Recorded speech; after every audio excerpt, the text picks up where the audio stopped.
This is Shawn Michaels, former WWE Superstars, and you're listening to InYourHeadOnline.com. But forget about potatoes, because we've got someone here on the line. We got the Spartan Swinger himself. We got Brian Danovich.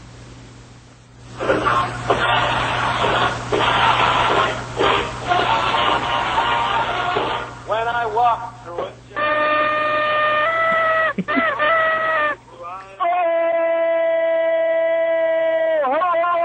Out there and in your headlands.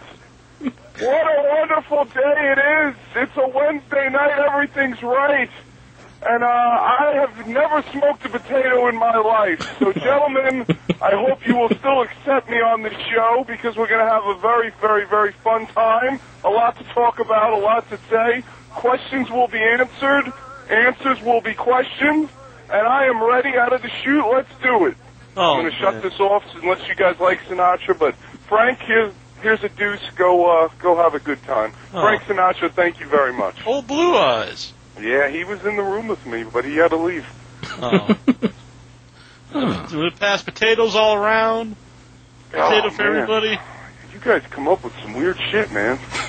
I've never heard of anything like that before. I really didn't know what to add to that conversation. I heard about the banana peel thing, but not the potato. What's going on with the banana peel? Well, I heard that back in the 60s, that song Mellow Yellow, didn't they used to, wasn't that after smoking the banana peel or something like that? Really? I don't know. Big yellow joint. Big yellow joint. You know. I know. I watch Arrested Development. I know this stuff. Oh, See? man. That's a good show. It is. Was. They did a movie. It was, yeah. I always wondered what Conan meant when he said peel the potato. Oh, well, he was talking about tossing the salad, too, wasn't he? Yeah, I know what tossing the salad is. I mean, not from, like, experience or anything, but I never knew what the peeling the potato was. Well, maybe what he meant was after the guy tossed the salad that he was hungry and he wanted him to peel potatoes and make him an omelet or something. I don't know. He just doesn't like potato skins. He's a big guy. He gets hungry. Yeah, if we ever get him on, I'm definitely going to... I believe I asked Juventud Guerrera, but he didn't know what it meant. I bet you he didn't know what a lot of stuff meant. He's a great guy, though. Yeah, he's definitely a nice guy. All right, so everybody doesn't know, Brian Danovich, you were part of the Tough Enough, the $1 Million Tough Enough. Was I? Oh. I believe so. We brought you on here to explain to you what's happened in your career. Yes. You know, unfortunately, I was a part of the casting special in the end of 2004, and for all the people out there, people that are saying, oh, you guys got another Tough Enough turd to talk about how he didn't pay his dues and this or that, I want to set the record straight and say that prior to ever even getting involved with Tough Enough, I had wrestled on the independents for 5 years. I had trained originally in New York, once with Paul Lauria, who was in ECW, then with Johnny Rods.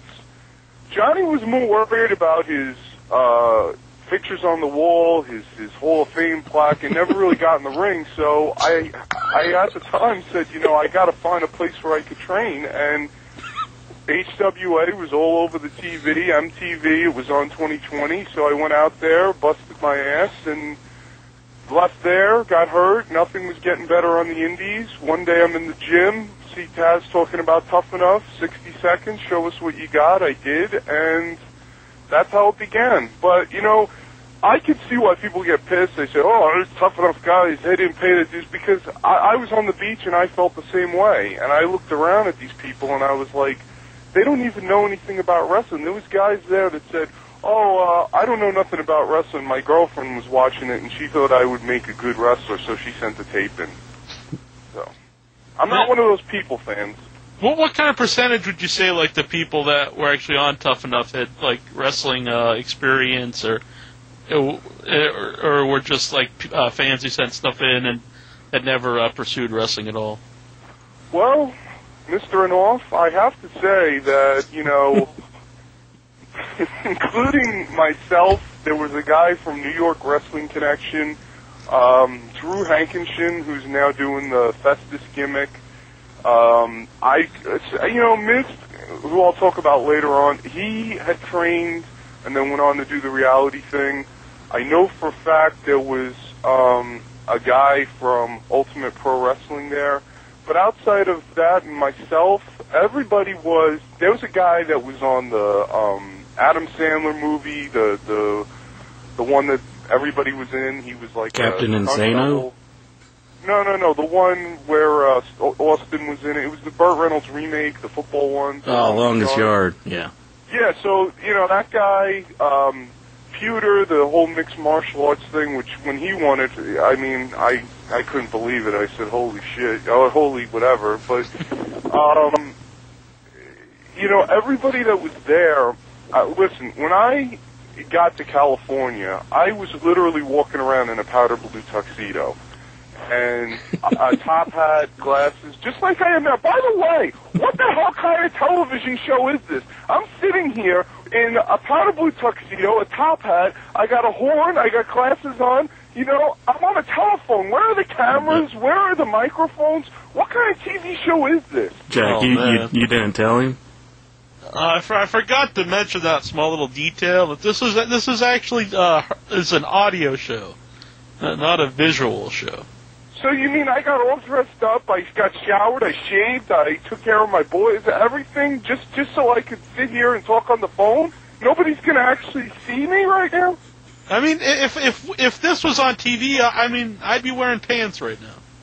Oh, boy, well, all right, might as well. I at least take my jacket off here. But, well, thanks for finally telling me. But, honestly, I must say that there were some good athletes, but then there were some turds. And when I say that, I mean there were guys that didn't even belong to send their videos in. They didn't even belong anywhere near the beach. They shouldn't have even gone to a beach in their lives, because the fact was that a lot of people that were there had a lot of stuff to say but didn't back it up. I truly felt like everything I said I backed up. Marty Wright backed up everything he said aside from lying.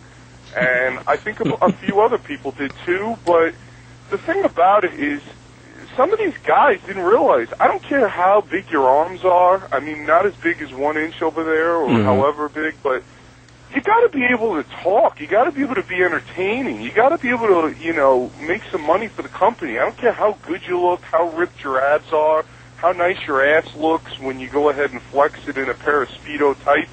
You got to be able to be entertaining, and everybody wanted to wear shirts and T-shirts, and I said, the hell with that.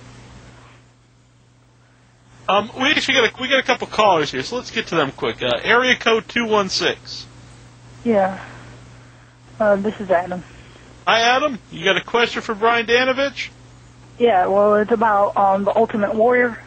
But I don't know if it's true, but do you know if he returned or something? Huh?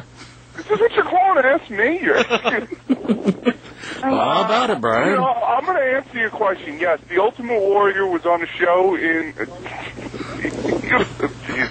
Man, in Adam's defense, I believe he broke an arm or broken leg recently. Isn't that right, Adam? I think. Oh. You don't know? No. I think well, too many Warrior matches. He's coming back to this place in Barcelona, Spain, to wrestle Orlando Jordan on the 25th of June, and it'll be very exciting. So enjoy it. Yeah, have you ever thought of pursuing like wrestling overseas? Adam or me? Oh, either one of you. No. It's so funny you say that, because prior to getting, and I know it's not technically overseas, but hell, it's Puerto Rico, so it's not America. But before I went into WWE, I said, you're going to laugh your ass off when I tell you this, because Johnny Ace did, and so did Bill DeMont and Finley and everybody I was sitting at the table with when I told them the story. Before when we were in the HWA, Les made us all feel like we were turds in his toilet and that none of us were worth a damn. And seriously, like, we would get few and far between opportunities, because It was, oh, fuck, this guy, he thinks he's the king of the school. Why didn't we just change the name of the school to Crazy Dago's Wrestling Academy? And, I mean, I took that very hurtful. I mean, I am Italian, but you don't call someone a Dago, and that's not a nice thing to say, but it didn't matter as far as how he felt about us. He got our money, he went in the ring, he trained with us, and then all of a sudden it was like, the guys that got opportunities were guys that kissed his ass. I never kissed his ass. I never went in there and said, I actually did for a little while, not literally, but I was, I respect you, this, that. But I was more of a commentator, an announcer, and I wrestled and put guys over. But then all of a sudden, I saw the situation not getting any better. Chet, the Jet Jablonski, had went to Puerto Rico. I sent my stuff to Puerto Rico, and then all of a sudden, Bushwhacker, I believe it's, Luke Williams? Mm-hmm. So I get on the phone, I say, well, so what'd you think of my tape? Mate,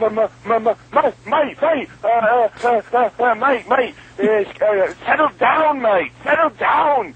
And I said, well, I'm just asking what you think about my, settle down, mate. Okay, well, I'm like, what do you think about my footage? Mate, are you the guy in the red singlet with the hat, mate? Yeah, that's me. And I said, that's not a good start. And I had one of the bushwhackers tell me, literally, I swear to God, his words were, and then you're too much of an entertainer. One of the freaking bushwhackers told me, a guy that used to lick people's heads and rub sardines all over his head, told me I was too much of an entertainer. So there you go. I didn't get to go to Puerto Rico. There was no ticket sent. And my Puerto Rican career could have been wonderful and magnificent, but... And you guys are going to laugh about this, but I actually took that to heart. I was actually sad about that. I said, if I'm too much of an entertainer for Puerto Rico, the idiot I was back then, I said, what is WWE going to think of me? Then all of a sudden WWE sees me, this crazy guy in a blue tuxedo blowing a horn, and they're like, oh my God, this is incredible. So I am glad that I wasn't good enough for Puerto Rico, because then I wouldn't have got to get seen by WWE. Mm-hmm. But that's my overseas career. There you go. Does that answer your question, Adam? Yeah, do you have a plan, any plans going to WWE or TNA? I'll go anywhere, man, where there's a wrestling ring. I hadn't wrestled or gotten in a ring in years up until last month, and we're going to get into why. Obviously, I'm not on TV making $1 million. Obviously, there's a reason what happened, but I always wanted to be a WWF guy, and then, of course, it became WWE. TNA, is something that's changing. They're starting to invite the storylines of characters. I think I would maybe have a chance there. I don't know how good a one. But my heart's always been with the WWE, and I'm actually watching it right now in New York, MSG Classics every Wednesday night. So I don't know, man. I would go to TNA, but my top priority in life has always been WWE. Mm-hmm. Oh, that's cool. Do you know about the general manager, William Regal? Like, is he going to come back or something? Because I heard he got suspended. Yeah, 60. Yeah, I'll be the message board of the night. William Regal got suspended, I believe, for some sort of a violation. Hold on, I got to switch phones. Batteries running out. All right. William Regal got suspended for some sort. Well, why am I answering these questions? You guys answer the questions. I'm the guest. Yeah, Adam, he was suspended for, I believe, 60 days because it was the second time he failed the drug test, the WWE wellness policy. Wellness. I was pretty sad about that because I'm a big William Regal fan. And plus, he was finally getting a big chance, Adam, you have any questions about your homework you want me to answer for you? Do any math problems or anything? I don't get homework. Oh, okay. Oh, man, that's a good deal right there. Yeah. Break your leg and you get no homework. Well, thanks for calling in, Adam. We appreciate it. All right. You run the In Your Head fan site, right? Yeah. All right. We'll plug that later on the show. You go over to myspace.com/inyourhead, and Adam runs a little fan site for us for all the fans of In Your Head. We appreciate him doing that. He's a good guy. Very Good nice. kid. Thanks for calling in, Adam. All right. Thank you, Adam. Have a nice day, young man, and heal up, and I hope you feel better. All right. Yeah, you're welcome. I think I hung up. I'm sorry about that, Adam. Oh, that's all right. All right. No, can I just honestly, before we get into everything, say something that I've done a few interviews. I did something on Sirius Satellite Radio that I wasn't too happy with. I did a few other interviews this month.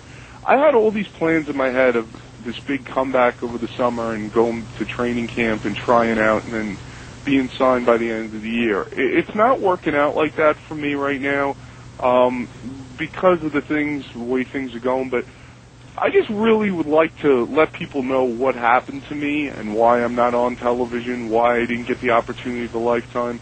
When the cameras go off, people don't get to see everything. And what happened to me was I was originally supposed to, first everybody saw that horrible bruise and terrible injury I had, but I wound up tearing my pec, my bicep, and my shoulder. I had surgery for the pec on election day of 2004, was in agony from that. Then I went to physical rehab. The bicep healed on its own. Then I was getting ready to go to OVW. I get a phone call asking if I can go to Georgia. I get ready to go to Georgia. I realize I have to have shoulder surgery. When I got down to Georgia, I was so out of shape physically and mentally that I basically was not even anywhere near what I should have been. And the WWE still invested time and money in me and had plans to use me and wanted me to lose weight. And a fax came over the machine saying Brian Danovich needs to be down to 240 ASAP. And I'm going to tell you what Johnny Ace said about me, later on, but I was in such horrible physical pain because at that time I didn't realize it, that a doctor completely butchered me. He left an instrument, a torn instrument in my shoulder. Yeah, it was horrible, man. I had a piece of plastic floating around into my tendons and ligaments. I had my labrum was rolled up in a little ball, and my subscapularis muscle was completely torn. And every time I'd get in the ring in training camp, I'd jump out and I'd be like, I'm in pain, I'm hurt. And everybody was like, ooh, what happened to the big tough guy on the beach that was doing all this activity? And, pain is temporary, pride is forever. And I was just like, well, there's something wrong. And nobody believed me. Everybody looked at me like I was just a flash in the pan.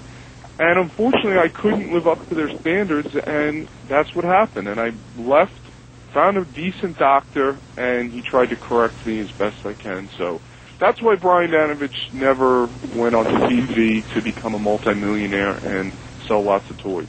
On a serious note, now, do you think that's, how a lot of guys fall into, doing a lot of pills or painkillers, different drugs, if you're kind of looked down upon for not being a tough guy if you don't come back right away from an injury?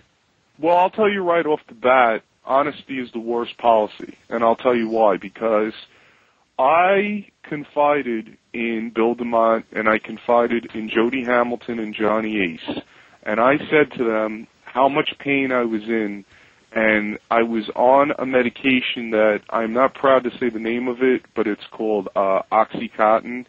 And I let these gentlemen know that I was in so much pain that the medicine I was taking, I never took medicine during training practice. It would be after practice or, to help me fall asleep at night.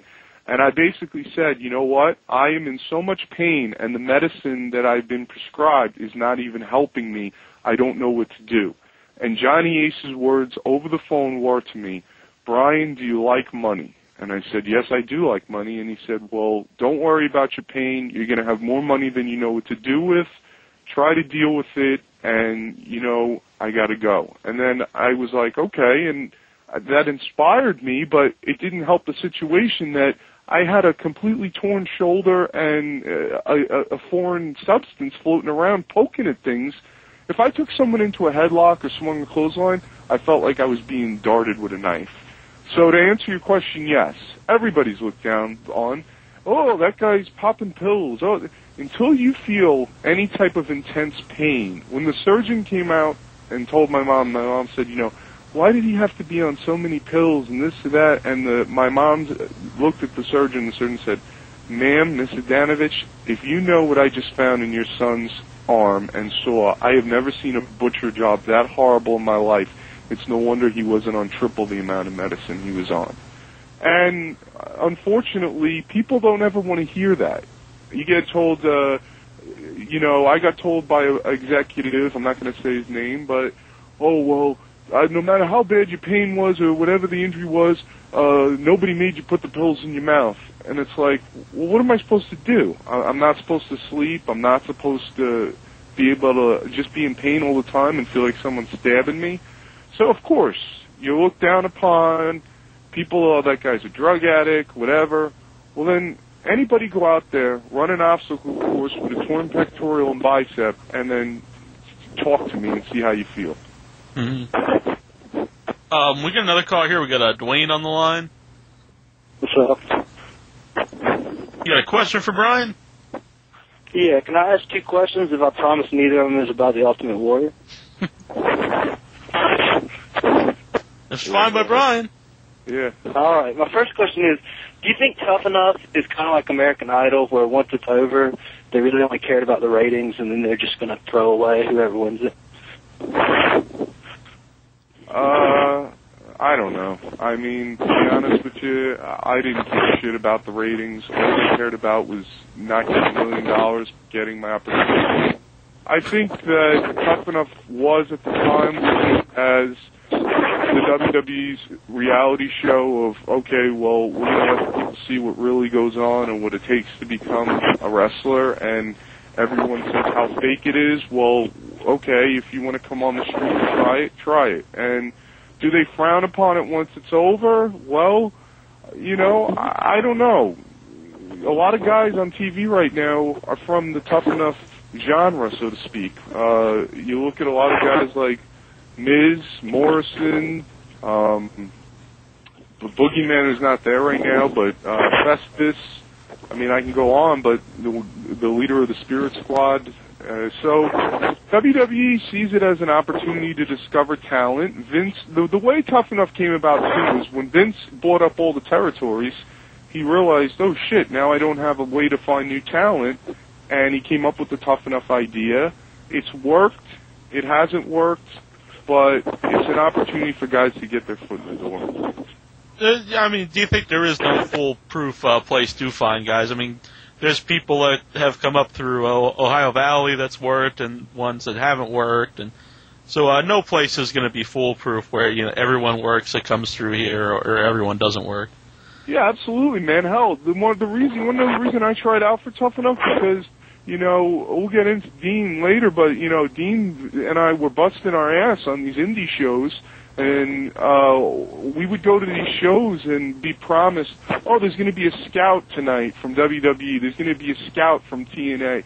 Nobody ever showed up. The promoter would always, I can only give you such and such amount of money, but there's going to be somebody here to look at everybody. Nobody ever came to any of these buildings and looked at us, so when an opportunity arose for me to send in a 60-second clip to WWE and show how entertaining I am and how, at the time, I looked, from working out and eating right, I said, hell yeah, because no one's going to do it for me. Nobody's going to come find me, so I have to have them see what I'm all about. And my phone rang on September 10th, 2004, and the lady Allison said, thank you for breaking the monotony. That was one of the best videos we ever saw. It was very entertaining. And that's how it started for me. Now, you talked about, okay, you go to your question, Dean. Dwayne. I was just going to say that it just seemed weird Tough Enough that, all the winners are gone now. That's because they suck, man. They don't have what it takes to make it in the business. And if anyone's going to say, well, how am I to say about it? I'm not there right now. Well, I'm working towards going back. These guys, a lot of these guys that win these contests are guys that aren't wrestling guys. They get into it, and all of a sudden they see, oh, I can, leave my job as a teacher, or I can leave my job as a whatever I do for money and go on TV, make money, have women, and go ahead and be a big star. You know, somebody that's a big person of that is Radimer. Radimer is somebody that was a guy that had potential, but the stardom and the money wasn't coming fast enough for him, so he didn't want to take the time to learn his craft in the developmental territory, and just said, you know what, the hell with this. And a lot of these tough enough guys that I don't ever want to be lumped in with are guys that didn't bust their ass on the indies or go to a training school. They saw wrestling on TV for 5 minutes and said, I can do that. And then when they got into it, found out, you know what, I can't, and then that's why they're not around. All right. Did you have a second question, Dwayne? Yeah, how do you feel about wrestling sort of becoming more MMA-based? Do you think that's a good thing or a bad thing? I can't say anything bad about that because I'm a martial artist myself. I studied Taekwondo, Jiu-Jitsu. I've done, you know, a little bit of Brazilian Jiu-Jitsu. And, you know, it's something that when I was younger, I did a lot of demonstrations, you know, breaking the boards and a lot of the kumite and the katas and stuff. And it's something that is real. And it's something that doesn't look pretty. It doesn't look choreographed because it's not. It's two guys beating the hell out of each other, or two girls beating the hell out of each other. And I think it's 2008, and you know you can't stamp your foot when you throw a punch anymore, because you know what? People are going to go, oh, let me go get some popcorn, or let me, you know, go take a leak. You have to be as real as possible. When you're turning the channel to channel 41 and you're seeing somebody's arm being ripped out of the socket, or their ankle, or one of their, you know, legs being ripped, you got to say, well, maybe we should incorporate that into our line of work, because you know what? It's making a lot of money somewhere else, so maybe it can make money here. And I think the best is, you know, this whole thing with the Undertaker hold. You know, I think that's one of the most creative things, because look at how the guy has completely changed with the times.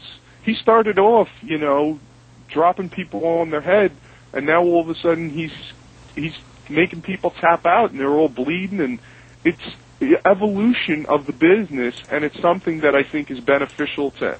When you have something that works, and you see it's working somewhere else, why was the Attitude Era so successful? Because ECW was starting to get people whispering and talking and saying, holy crap, look at this.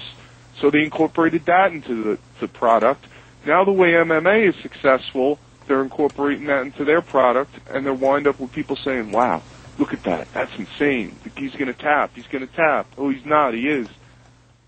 At the same time, I think you got to keep something, you know, wrestling orientated, something that you can't get in MMA. You can't get like you know, the crazy characters and the drama and, you know, all the stuff that you can get in wrestling that you can't get in MMA. Well, absolutely, and I'd like to know what the Barman feels about that, because being in the UK, there's a lot of that, you know, fighting going over there. I mean, what does he think about the whole situation? Because he's a shooter. Well, where you live, man, you know, seriously, a lot of great martial artists come out of the UK. Yeah, I mean, there's fights up and down the country pretty much every night, as far as I know. Personally, I don't enjoy mixed martial arts very much at all. I'm kind of bitter about it, because we had a wrestling channel over here for a while that showed Japanese wrestling and Puerto Rican wrestling and independence from America, and now it just shows MMA, but I'm not a big MMA fan, so... Okay, well, it's not so much that I'm a fan of it, it's just that I respect it, I've done it, I realized, and it's just going back to what Jack says, is the whole entertainment thing. I'm a performer. I don't want to go out and have someone bash my head in and kick my skull in, and then all of a sudden I can't, you know, be entertaining and have a nice time and make, you know, other than just making people rise to their feet, for me, punching a guy in the face or making a guy tap out, I want people to go crazy if I'm, you know, doing something entertaining or saying something entertaining. And in MMA, it's just, I'm going to kick your ass, well, I'm going to kick your ass, well, let's sign a contract and see about it. And wrestling's been my whole passion since I was 5. It's all I ever wanted to do. And the fact is MMA is good for people that like it to say, well, okay, wrestling's fake, this is real. Wrestling's not fake. Wrestling is more real than MMA because these MMA guys are in there, they tap out, and then that's it. You go in there, you're told you got to wrestle for an hour. You don't tap out until the finish happens, and then you got to wrestle the next night, the next night, the next night. These guys have time in between fights. We don't. 300 days a year is a pretty hectic schedule. Mm-hmm. I know there's a lot of guys who have done both, and they usually say that they get more injuries from their wrestling career than their MMA career. Hell yeah, because you're wrestling more. You're training more, I think. When you're in a training camp, oh my God, I was doing both sessions. I was doing the morning session and the night session, and eventually your body just says, what the hell, man? And that's when we talk about, painkillers. It's like, well, what the hell are you supposed to do? I mean, I'm not saying, we guys talking about smoking potatoes and stuff, but I'm not saying anybody should be hitting a bong or, sticking a heroin needle in their arm, but, damn, if you're legitimately hurt and you have a legitimate injury and a doctor is saying to you, you know what, this will maybe help you feel a little bit better, maybe give you a good night's sleep, maybe... I mean, we talk about the Ultimate Warrior. I listened to the Ultimate Warrior talk about what he had to do in the 90s to get around the injuries and stuff like that. Nobody gives a rat's ass about excuses. Oh, I'm hurt, I can't this, I can't that. You know what they care about? They care about what time you're going to be at the building, what are we going to do tonight? You going to have your gear on? Are you going to get ready to go? Because you got to perform, and whatever you have to do to perform, do it. Now, do I advocate everybody should be popping pills or taking drugs? No. But if somebody's hurt legitimately, and unfortunately they have to say, well, I got to do what I got to do to go on, then do it, man. You got to make money the best way you can. Mm-hmm. And the fans are there to be entertained. Well, yeah, I mean, I look at myself as somebody that saw Shawn Michaels get backdropped on a casket, and he continued the match. Mm-hmm. I looked at Triple H tear his quad, he continued the match. When I tore my pec that first day, and then I didn't know it was the bicep and the shoulder, look at it like this. People don't realize, I wasn't promised anything at the time. I wasn't there making any money. I flew myself there. I paid for my own meals. I did everything on my dime. WWE wasn't giving me nothing. I was not a part of the company. However, I came back the next day when guys who just couldn't hang with everybody the first day quit and walked off the course and got on the plane and said, we're not showing up tomorrow. They weren't even cut. They just couldn't hang. I walked in there with a torn pec, torn bicep, and a torn shoulder, I later found out. And I went out there and I didn't quit. And I said, you know what? I am going to show these people that I can, if it comes to a point where I'm hurt and I'm booked on WrestleMania or Survivor Series, I'll be there. There'll be nothing to ever hold me back. And I went and did that. And one of the things people didn't see was when I was under that little tunnel and I was trying to shimmy through it, Al Snow was screaming at me, do you want a main event WrestleMania? How bad do you want it, Brian? And that almost was like a trigger to keep me going that, yeah, hell yeah, I do. So I'm not going to quit, and I didn't. And no, unfortunately, I didn't have any prescription medicine that I could take to go through that. That was all my pain, those grimacing faces and that horrible agony I was in, that was all legit. That was not a work. That was not a story. That was a real life situation, and it's something that I wish hadn't happened, to be honest. When they signed you off of the Alpha Tough Enough, because you got hurt during the tryouts, did that make you feel like, these guys really see something in me? I was elated, man, because the fact of the matter was, a little backstory. The night that I got hurt, I was so dejected and depressed. My ex-rest stop, I don't like to call her a girlfriend because she was just basically a rest stop. She was in the, she was just a nasty person that, something had happened with her car and, before I got down there, and I wound up saying, look, I'll have to get you that money I owe you to fix your car, after I get this injury fixed, I don't have any insurance, so I'll have to find a doctor and pay cash. And oh, well, you always get hurt. You knew coming out here you could have get hurt. My car is what you need to worry about. I don't care about your injury. So, you better have the money on the table. And I was just like, do you not see my arm? It's purple and black and blue, and it's hanging and dangling. And she went to the room. I sat in a bar, didn't drink anything, got approached by the referee. I think it was Mike Chioda. Tapped me on the shoulder and said, hey, Brian, the guys want to talk to you. I felt like I was in a mafia movie. I got brought over to a table where Johnny Ace, Bill DeMott, Al Snow, Big was sitting there. I think Kevin Dunn was sitting there. Pretty much everybody was sitting there, and they were asking me about where I'd been and why they've never heard of me, and they thought I was the guy. They were looking at me to be the guy to win this thing, and they'd never seen anything like me. And all of a sudden I said, guys, look, I'm going to be honest with you. I'm hurt, but I'm going to come back tomorrow and give it my best. And I think they couldn't believe. Oh, Finley was there, too, and he was pretty impressed because he made me get on my neck and bridge, and he poured a beer down my throat. Yeah, he said, can you bridge? Can you bridge? I said, of course. I was an amateur wrestler. He goes, well, let me see it. I got down, I bridged, he poured a Guinness down my throat. Were you a big drinker? Because I think when I talked to you a few days ago, you told me you weren't really a big drinker until you got into wrestling. Absolutely not. No, I was ripped, diced, and sliced when I stepped into training camp. I was not into alcohol, didn't drink. It wasn't until I got into the HWA and the practices would be so brutal that I would go and started with one of those big, I don't know, what do they call them, 40s or 22s or whatever. Then it turned into a 6-pack. Then it turned into a 12-pack. Then I realized, shit, I'm drinking a little bit. I remember one morning before practice, I had nothing to drink in the apartment, so I was hungry, so I had barely anything. I'm Italian. I was frying calamata and mozzarella sticks and drinking a beer, and I had to be at practice in an hour. So I said, I need to change my lifestyle, and I did. And I don't like alcohol. I never liked it. I think I was drinking because I was depressed. I was in Ohio.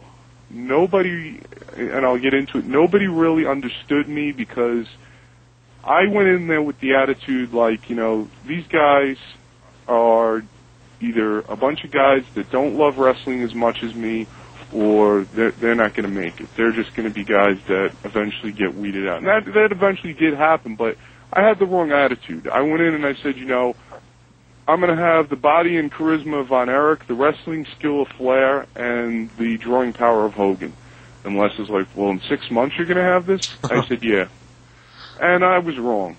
And unfortunately, my Ohio experience wasn't the best, but it wasn't the worst. And I busted my ass, man. And to answer your question, no. When Finley said to me, do you drink? I said, no, not really. But, when the man's telling you to have a Guinness, you don't say no. Mm-hmm. A man saying hello in the background, that is a caller. Andre, sorry for a couple other callers. They were on hold, and I guess they got sick of being on hold, they hung up. But if you want to call back... Call back. We got all night, baby. I'm not going nowhere. I'll stay up till midnight. If you people want to talk, talk. Yeah, call in. It's 508-644-8503. But Andre's been on hold for a long time here. What's on your mind, Andre? All right, who in the WWE do you want to have a match with? I more than anybody, Triple H. I don't care if anybody calls me a kiss ass, whatever. The guy's with the boss's daughter. He's got all the power in the world. That means nothing. The guy is somebody that I look at as somebody that this is his whole life like me. The guy is so fluent with everything he does. You watch Triple H, and the fact that he doesn't have to go to the top rope. He doesn't have to flip in the air. The man can go out there and have his intensity in his entrance, bring it into the ring and wrestle, and have you hooked to where you want to make sure you don't miss the next Raw or the next pay-per-view. And he's somebody that I think I look at because of the way he came up, where the guy went from wrestling in hog pen matches all the way into the whole DX thing. He pretty much, his whole career evolved. If you looked at a guy that was in the hog pen match, 15 years ago and said that's going to be the top guy in, 5 years, people would have been like, you're wrong. Well, you know what? The whole Ultimate Warrior thing that happened and he basically got squashed. He took that into a positive and reinvented himself in every way and is one of the greatest workers I've ever been privileged to see. I would love to get to be in the ring with him. Mm-hmm. That's actually a good point, though, is, a lot of people say, oh, what are they doing with this guy? They're having him job out to so-and-so. And Triple H was a guy who got, squashed on pay-per-view, the Ultimate Warrior, and lost the Pigpen match, but he didn't give up, and now he's, one of the perennial main eventers. The guy paid his dues, and you can't say anything bad about him because it's like anybody that wants to say, oh, well, he's just in a good spot because he's Vince's son-in-law or whatever. You know what, man? The guy, people don't know what it's like. You get hurt. It's not so easy to come back. I mean, it's been years, and I'm still trying to come back because it's not the easiest thing to just jump right back in. This guy's been hurt so many times, tore his quadricep off each bone, and come back from that and been able to say, you know what, I am the best, I am the top guy, and I am going to come back and do whatever I have to do to make myself look good and be good. And he goes out and he takes the top spot, and nobody deserves it more than him. Nobody. Nobody deserves it more than Paul Levesque, by far. I had read a Scott Steiner interview where he said Triple H wouldn't be what he is if he never married Vince's daughter, Stephanie. When you looked at the early videos when Shawn Michaels left, he kind of came out on his own with the DX. He started improving a lot, and you got to remember, him and Stephanie, they fell in love with each other because they did a storyline together, and he got that storyline because he climbed the top. And he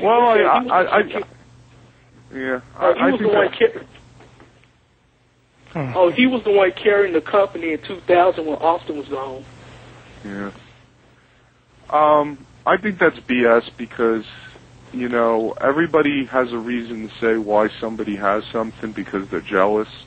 And the fact of the matter is Triple H was in there and doing what he had to do to take the company on his back, like he said when Austin was gone. And that wasn't an easy thing to do. And at the time, he was with China. He was doing, Shawn Michaels was hurt and was leaving. The next night, the ball got put in Triple H's hand, and he ran with it from 98 to 2008. And I think, I don't want to talk about Triple H the whole night, but the guy asked me who I'd want to be in the ring with. It's definitely him because, the guy goes out there and tells it like it is. If you listen to his DVD, he says to Cena, Cena says, what did I do? How was I? And the guy says, well, do you want the truth? You were the shits. Oh, okay, well, how can I get better? And he says, well, we'll work on some stuff. He's not a phony. He doesn't seem to be phony. I've never met him. I want to meet him. But at the person most in the business right now that I respect in the WWE, it's him. You have anything else there, Andre? Yeah, how do you feel when the WWE got rid of OVW? I was disappointed because I wanted to go to OVW and work with Paul Heyman, and I was originally told on the TV, we're going to give you an OVW deal, and then I got called up and said, do you care if we send you to Georgia because we have a TV show that we're going to do, and we want to kind of have you as one of the, stars of it. We want to base it kind of around your story and your character. And I was a little disappointed because OVW had so much history and so many people that were there. My friends were there. And all of a sudden when, I didn't get to go there, I was like, man, I'm really missing out. And when it closed down, I understand why they did it. They want to have everybody in one territory in Florida. I felt a little sad in the fact that, wow, I'm never going to get a chance to be a part of that, And, you got to realize everything comes to an end, no matter what. I doubt the WWE will ever come to an end, but OVW is something that produced so many great machines that could become superstars, and it served its purpose. And I guess WWE, like a lot of things, took it in the back, put a slug in it, and closed the dumpster and moved on. Thanks for calling in, Andre. Before you let it go, Andre there, come on, say it for us, Andre. Oh, I'll be calling back later. I'll be calling back. No, I need you to say it, Andre. All right. Unos, dos, adios. Oh, man. Thank you, Andre. I appreciate it. Did that make you feel better? Yes. Now, let me ask you something. Did that make you feel as good as when you wear the toboggan on your head? When you wear this big giant sled on your head? No, dude, it's a wool cap. No. Barb, you got to back me up on this. The man talks about, I have lifted massive amounts of weight in the gym. I've done all these incredible things in my life. I have never been able, I've worn every hat there is through the ring. I have never been able to wear a sled on my head. You must be a very headstrong guy, so to speak. I've never heard of anything like this, where a man could walk around with a sled on his head and be socially accepted, but actually physically do it. My dad's called it a toboggan all his life. I don't know what else to call it. Those have a thick neck, Incher, if you've ever seen them. Wow. So how did he get the name 1 Inch? Do you literally have 1-inch biceps? No, I was, it was many years ago. I was on AOL. I was like, well, what screen name am I going to call myself? And, I thought I'd put the real size of my biceps at the time, which I thought, and I was like, nah, that's kind of like a jock thing to do. And really, they weren't that impressive now that I think back about it. 32-inch biceps. Yeah. 32-inch biceps? Yeah, just 32. So I was like, I can't put that. That's kind of bragging, So I said, I'll put 1-inch biceps. And I'm like, oh, that's genius. And I've lived with the greatest you really name have ever. 32-inch arms? No. Maybe length. Maybe lengthwise, yeah. Oh, okay. I was back in my teenage days, and I was like, 15 inches, baby, that's impressive. Yeah, well. It's kind of like calling a 400-pound guy tiny. Yeah, I understand, I guess. Ooh, Savage just got hit in the head with the cage by Virgil. Oh man. Sorry. Vincent. That's all right. No, funny thing about names, and this is something we could talk about here, is like, they're doing a thing this month on 24/7 about bad characters. Uh-huh. Okay? I look at, your name or your character as something that, I don't know, have any of you guys ever been in the ring and wrestled? No. No. Okay. No. Not backyard. Okay, well, your name, your character, whatever it is that you want to establish yourself as is so important, I think, because it's something that the people identify you with. The honky-tonk man's the guy that comes out with the guitar and slicks his hair back and acts like Elvis. The Macho Man says, ooh, yeah. Hogan rips the shirt and waves his hand cups his hand to his ear. I mean, for me, a lot of people, unless it was in the Ohio, Louisville, not Louisville, Kentucky, the Midwest pretty much is where I wrestled. So unless you got any callers listening from that area, didn't really get to see that much of me unless anyone saw me on Tough Enough.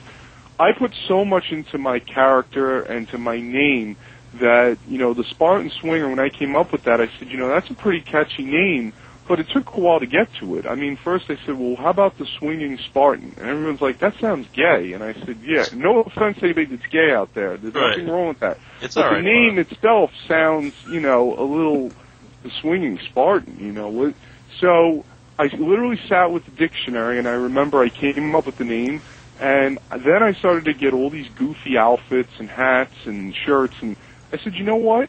How about instead of a world filled of black trunks, black boots, and black knee pads, we have a guy that goes out in a different outfit every single week. And that's what I did.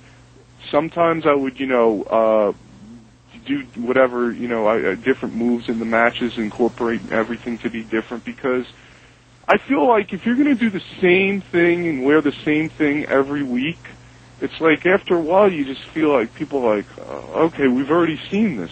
If we miss next week, what is it going to matter? Because we'll see the same thing next week. And that's what I think a name, a character is so important to establish yourself to be different. And when I was in Deep South, people were looking at me like, what the hell is this guy on that he's walking around with this outfit? I walked out first day in turquoise boots.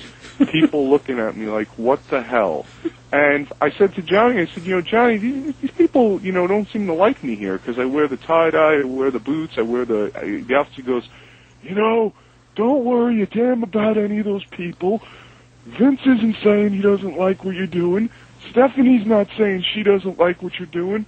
Me or Shane, we all love what you're doing, so keep doing what you're doing, because you'll be on TV before any of them, and you'll be making more money than any of them.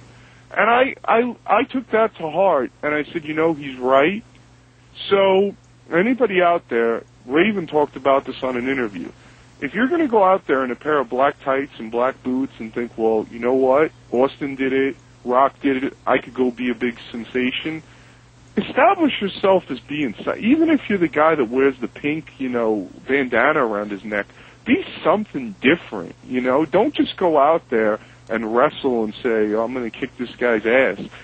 Be innovative, be different. You know what I'm saying? Or else it's all the same thing over and over. Who wants to see that? What do you think about like a name if I was getting into the business jacking off? I told you about that. I laughed my ass off when you told me that was your name. I told you, Mr. Off, at the beginning of the show. You can come out. I mean, I don't know. I don't want to get too graphic on this show, but, you could have a girl come into the ring with you and, we could, I don't want to, situations and... I was a big fan of that time Sandman was in the ring with Big Dick Johnson. And, I don't know if you remember that out, and Big Dick Johnson was, he was kind of stroking the cane, and, yeah, I remember that, and Sandman got all angry and hit him in the head with it, right? He was spurting out the suds. I know you're trying to walk around the notion there, but I think it sounds exactly what it sounds like. But sometimes with a lot of the stuff, though, honestly, guys, like I wonder, what are they doing? You ever sit and wonder that? And I am a company man. Lately. Like, I am a company man through and through. I will never say anything bad about WWE. I will never say anything bad about Vince McMahon. Am I a kiss-ass? No. It's because if Johnny Ace didn't release me when he did, I might not be alive because of the fact that if I didn't know about my injury in my shoulder being as bad as it was, I would have never got a chance to find a right doctor to try to correct it as best he could. Now, the case in point is, a lot of times I look at some of the stuff and I say, what the hell is, who came up with this? And I say, what does this have to do with wrestling? And then all of a sudden, you say, okay, well, everything has its place, but a lot of times it's like, I like hot girls, they're great. No, who doesn't? I don't need to see him every 5 minutes on a wrestling show, right. Doing all kinds of weird things with each other. And I mean, it's like, back in the day, you didn't see Miss Elizabeth and Sherry rolling around in mud and, licorice and whatever else you could find, marshmallow. I mean, there was like a little bit of class. And after a while, you say, well, if you're going to just do the same thing over and over, why do we need to pay $40 to see it on pay-per-view? Mm-hmm. You just see it on Monday, And then they stuck out more because there wasn't there wasn't a woman with every wrestler. No, and I am so thankful that they dropped the gimmick that Paul Burchill was doing, not the pirate one, because I thought that was great, and I'm sorry they dropped that, but the other one. I mean, come on, who really wants to see a brother and sister that are having a relationship with each other in a gratuitous manner? I don't know, Barb. Well, they don't do things like that there, am I right? We don't do that. I mean, that's more of a 1-inch biceps kind of territory doings. I don't know what you're talking about. Okay. I honestly, you see stuff like that on Jerry Springer, but it's like, I was just like, oh. And then that's what sometimes turns me off to where I lose my motivation and I say, you know, but I truly think that if things would have worked out for me, and I am not trying to, you know, be a guy that toots his own horn, but I think I would have been a top guy because I was somebody that was wanting to be a baby face, a genuine baby face that people could get behind because they say, we've been fans all our life. We have always wanted to do this, but for some reason couldn't. This guy worked his whole life to become a wrestler, and all of a sudden he was able to get the opportunity to do it, got hurt, didn't quit. Now he's coming back, and all he wants to do is entertain us. He wants to come out and blow a horn and throw confetti and, you know, jump, you know, from one side of the ring to the other and dance and, you know, do all kinds of different stuff. And I think that people would have been like, you know what, like, whenever I wrestled on the indies, I didn't so much care if I had the best match.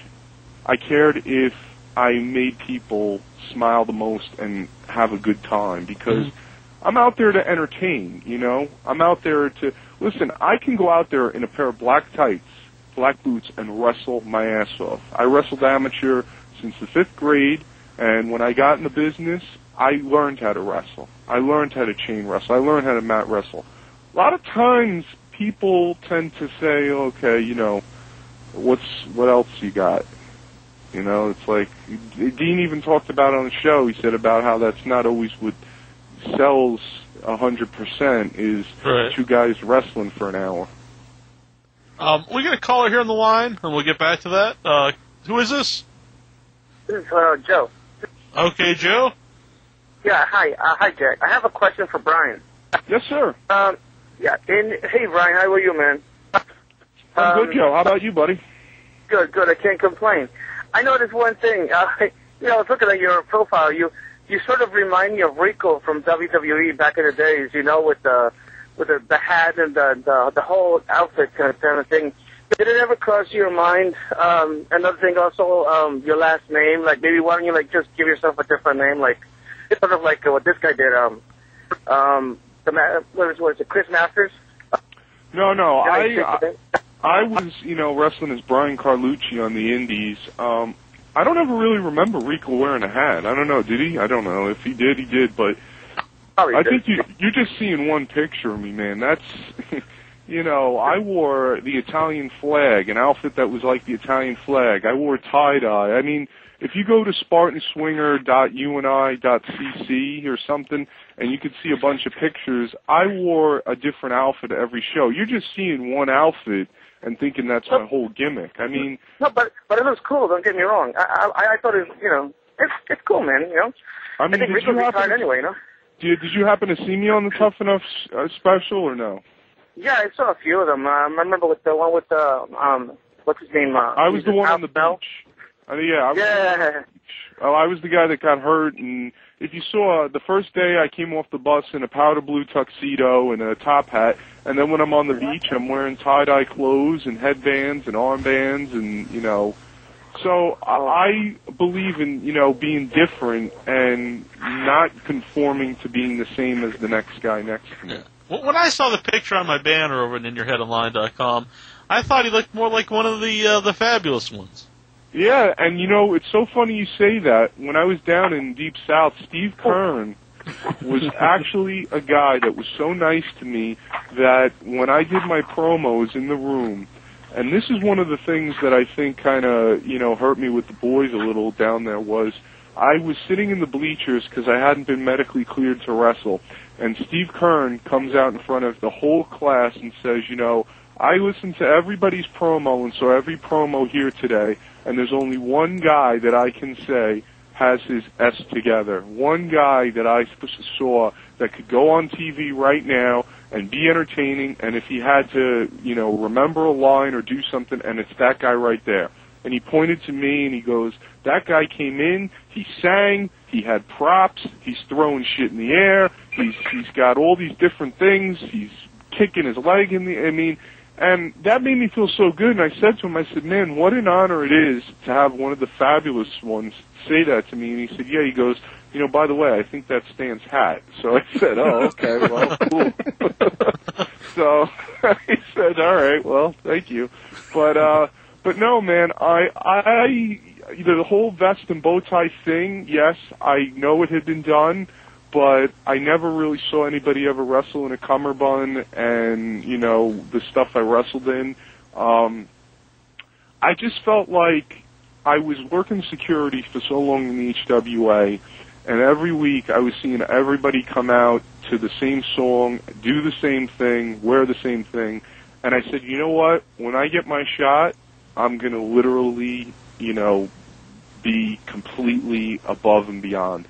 I went out dressed as the Superman Spartan Swinger one week, dressed as Superman, and acted like Superman with a cummerbund on, with a cape, but I still had a top hat on, a pair of glasses, and wrestling tights. So I tried to be different every week, and that's what I wanted to bring and still bring to the WWE television, because after a while you sit there and you say to yourself, you know, where's this going? A lot of times they take these characters and it seems like they're going to go somewhere with them, and then they completely abandon them.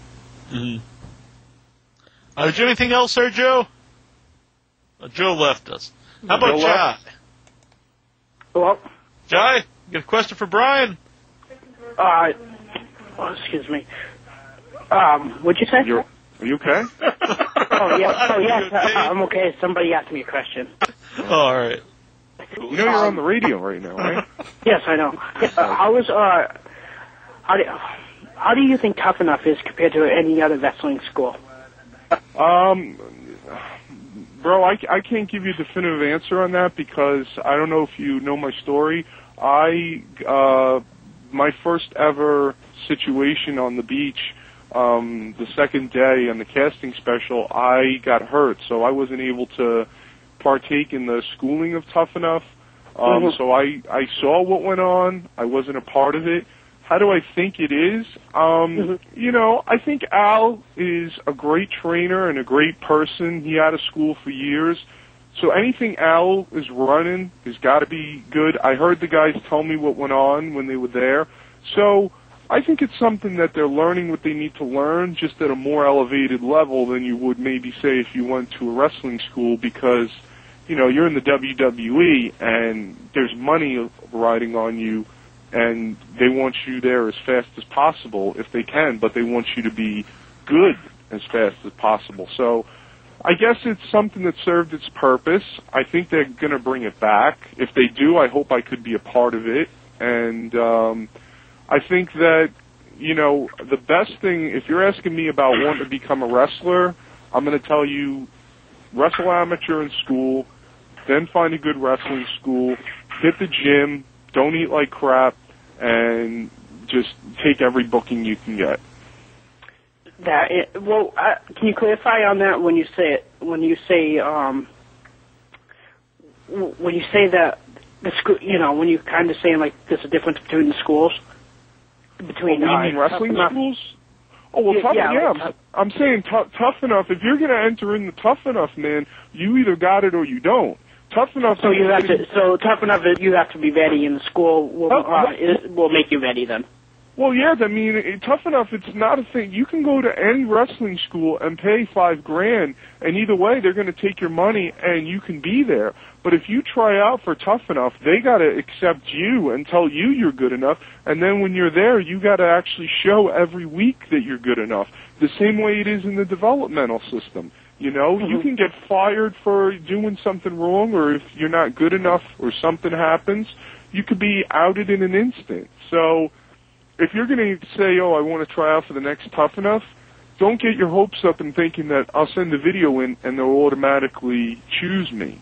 I mean, there's thousands of people. I was selected from thousands of people and got my chance, but then I had what I had to back it up. You got to have what you have to back it up, and if you go to a wrestling school and get your basics and, you know, learn the business a little beforehand, I think that's the best bet you can make. So wrestling school will take baby steps with you. Hell yeah, man. Where do you live? I live near Jack in Sandwich. Okay, well, how old are you? 23. 20. Oh man, you're Sandwich is like, in Massachusetts, by the way. Yeah, all right. Well, I'm 26, so you're a little. I started when I was 18. I would say if you want to get in the business now, I would find any school you could get. I don't know how you feel about moving to Pennsylvania, but go to AFA, go to Florida. I mean, there's so many places. But the thing is, man, you got to leave. Look, man, I left a beautiful, 36 double D-breasted, blonde-haired bombshell when I was 18 years old. Left my family, left everything. And I thought you were going to say you left her to come on the show. What's wrong? Oh no, she's been long gone, unfortunately, and I miss her tremendously. But anyway, so the fact is I left that, and I had to stand and say, do I want to be someone's boyfriend, or do I want to be heavyweight champion of the world? So unfortunately, it's going to take. You got to make sacrifices for this business, man.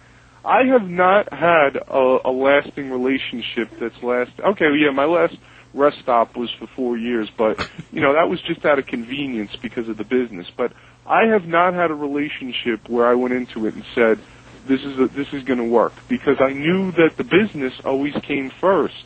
I don't have any kids. I don't have a wife. It's because all I ever thought of. I understand that. I just when I was asking about the difference, I just said, Well, I'm just letting you know, though. You got to be willing to sacrifice, man. If you think that you're just going to go to wrestling school and you'll be able to No, I never thought that. Okay, well, I'm just saying. I understood that part. I just was asking the difference between Tough Enough, because I wouldn't put all your eggs in Tough Enough, because Tough Enough. No, I never would go on Tough Enough either. I wouldn't want anybody to watch me go through all those steps. Yeah, well, I just was asking the question, what the difference is. Well, the difference is that number one, you're going and paying your own money to go and do what you want to do, and the other difference is if you get selected for Tough Enough, they're paying you, and they're going to mold and shape you the way they want you to be. So that's the shortest answer I can give on that. Okay. Thank you for taking your time. Oh, no problem, buddy. Thanks for calling in, Jai. Bye. Hey, can I got this thing here. Can I breeze through this real quickly? Oh, definitely. All right. Oh, where the hell did I put it? Live radio, I lose it. All right. Now, there's people out there that have questions that write into your show, and I don't want these people to think I ignore them. Right. So I want these people to get the best possible answer I can give them. Okay. So here we go. Was I on the Tough Enough that Daniel Puder was on? Yes, I was.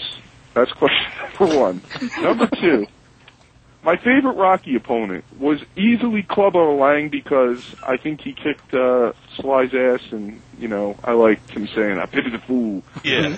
Is The Miz as annoying in person as he is on TV? Real quickly, Mike and I were the best of friends. He lived across the street from me. He is somebody that said that I gave him chills. I brought a tear to his eye when I cut a promo. He came over my apartment one night with a Van Halen hat turned sideways. With some sort of baseball team hat turned sideways and a Van Halen shirt on with a beer in his hand, and told me how excited he was that I was coming to Deep South and that he was going to be working with me, and he wanted to know where the Brian Danovich that was on the beach was, because he didn't see that in the training center. And I explained to him I was hurt and I wasn't 100%. And I was going to try my best to overcome the injury. We became friends. We went out regularly. But then all of a sudden, I got released, and recently I called him about, say, 4 months ago when they were in New York, and he didn't even acknowledge me with the name. And he goes, who's this? I go, you don't know who he is? And he goes, oh, yeah, the old Deep South days. I was like, I guess that's my new name now, the old Deep South days. So I basically, told him how I was proud of what he did, and, told him that I had saw his action figure. Now, we're going to, we talked about it off the air. I'm a huge action figure mark, but The only reason I bought his action figure was because I had a $5 discount card for it. So other than that, I would have never paid full price. But I didn't tell him that. Right. But then I'm being real nice. You And, need cannon fodder for the other figures. Yeah, exactly. I need to save my money for the classic superstars. Right. So, I tried to be nice to the guy, and he's just like, oh, yeah, I'm in a restaurant in New York. It's real busy. Thank you so much, man. I got to go. I'm like, hey, Mike, I'm in New York, too. Oh, yeah, that's right. Hey, man, it was good talking to you. Bye. Oh, wow. Is this the same guy that came over to my apartment and would watch tapes with me and go to, the clubs with me and hang out with? And it just shows you how, in wrestling business, you don't have any friends. You really don't. You don't. I'm sorry. I considered Dean a friend, Dean Visk, who was on your show, but, I haven't seen the guy in 3 years. And it's because he lives where he lives and I live where I live, but unfortunately things happen, and, you can never really maintain a friendship in the business always, or at least I haven't been able to 100%, because people change, man. I mean, I don't even have a name. My name is the old Deep South days. You can't even say, hey, Brian, how you been? How you doing? So that's Is it out of sight, out of mind with those guys then, do you think? Well, you know what it is, Barb? I think that, yes.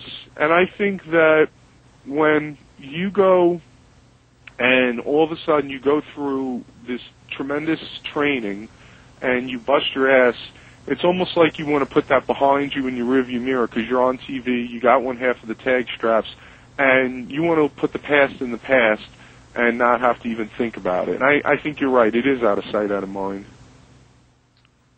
But at least say, hey, how you doing? How you been? Right. Nice. Acknowledge I'm alive. Acknowledge I have a name that my mom and dad were nice enough to come up with. My mom and dad didn't say, well, let's name our kid, the old Deep South days, and put it on a birth certificate. All right, next question. No, that's you guys writing. Okay. Do you guys mind that I do this or no? Not at all. Oh, no. Not at all. All right. What did I think of Rocky Balboa? I thought Rocky Balboa was amazing. It's one of my favorite movies of all time. I have every single one of them on video and DVD, and I think a lot of ways I'm like Rocky Balboa. Next question, what do I want to go to TNA? I already said I would, but my main goal is WWE. Have I ever worked in a six-sided ring? No, I have not. Would I like to wrestle Kurt Angle?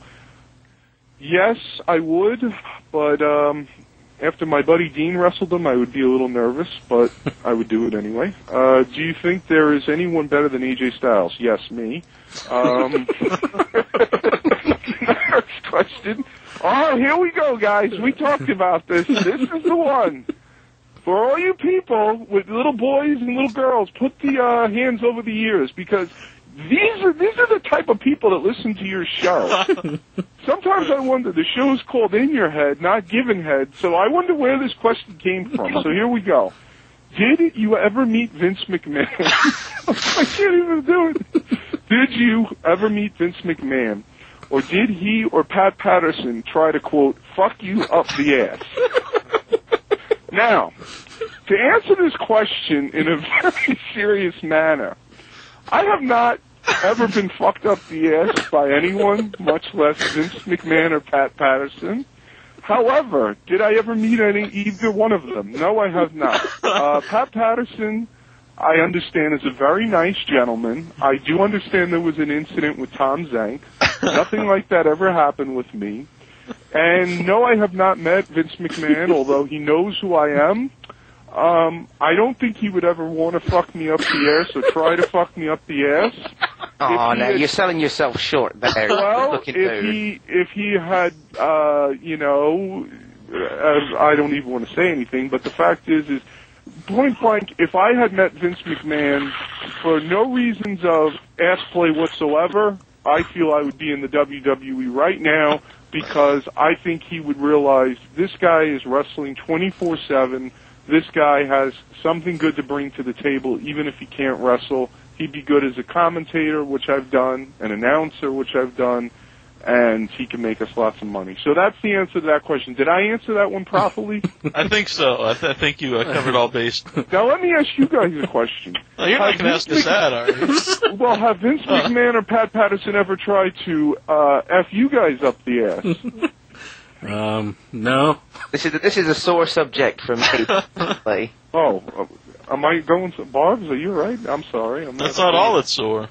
Oh, okay. Well, that's the answer to that question. Now, whoever asked that question, well, the only thing I suggest is that you seek psychiatric care and go to your local hospital or psychiatric center. And, possibly they can do wonderful things for you. And, sometimes, like we said, medication isn't always a bad thing. Next question. Oh, here it is again. Did you meet It's on this next page again. All right. I don't think they have the second part, though. No. All right. This is a serious one.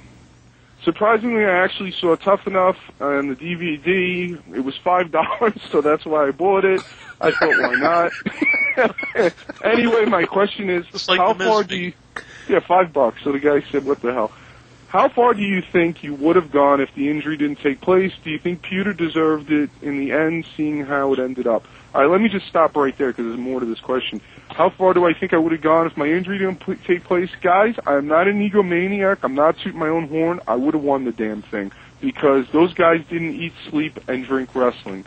Those guys were more worried about getting laid, drinking, going out to the bar and partying, and that wasn't me. I would have been training every day and night. The only thing I would have had trouble with was eating the peppers and the pasta because I get real sick on peppers, so I would have vomited on national TV. As far as Daniel Pewter winning, Daniel Pewter has no respect for the wrestling business, wrote in an article that he was in a bar in wrestling and looked at his life and said, where am I right now in life? And Pewter didn't realize that that's part of paying your dues, man. I've wrestled in places. Sometimes I wish I had wrestled in a barn. That's how bad some of the shows I was on was. So I don't think that Daniel Pewter winning Tough Enough was a success. I think that was a failure. The way everything's ended up, was it just for personal, professional gain? Yes, it was a genuine attempt for me to break into wrestling, like I said before, because I never got the opportunity on the indies. All right, what were the WWE's plans for you once you entered developmental? You showed some natural charisma, creativity, and humor on your video auditions for the show. Did they try to expand on that once you entered the system, or did they try to water it down and change you? Absolutely not. I already answered that. Johnny Ace said they loved what I was doing. They wanted me to be what I was. I believe I was getting ready to be brought up to TV. I was there in the summer. I think by easily by the end of the year or the beginning of the year. That's why they wanted me to lose the weight so quickly.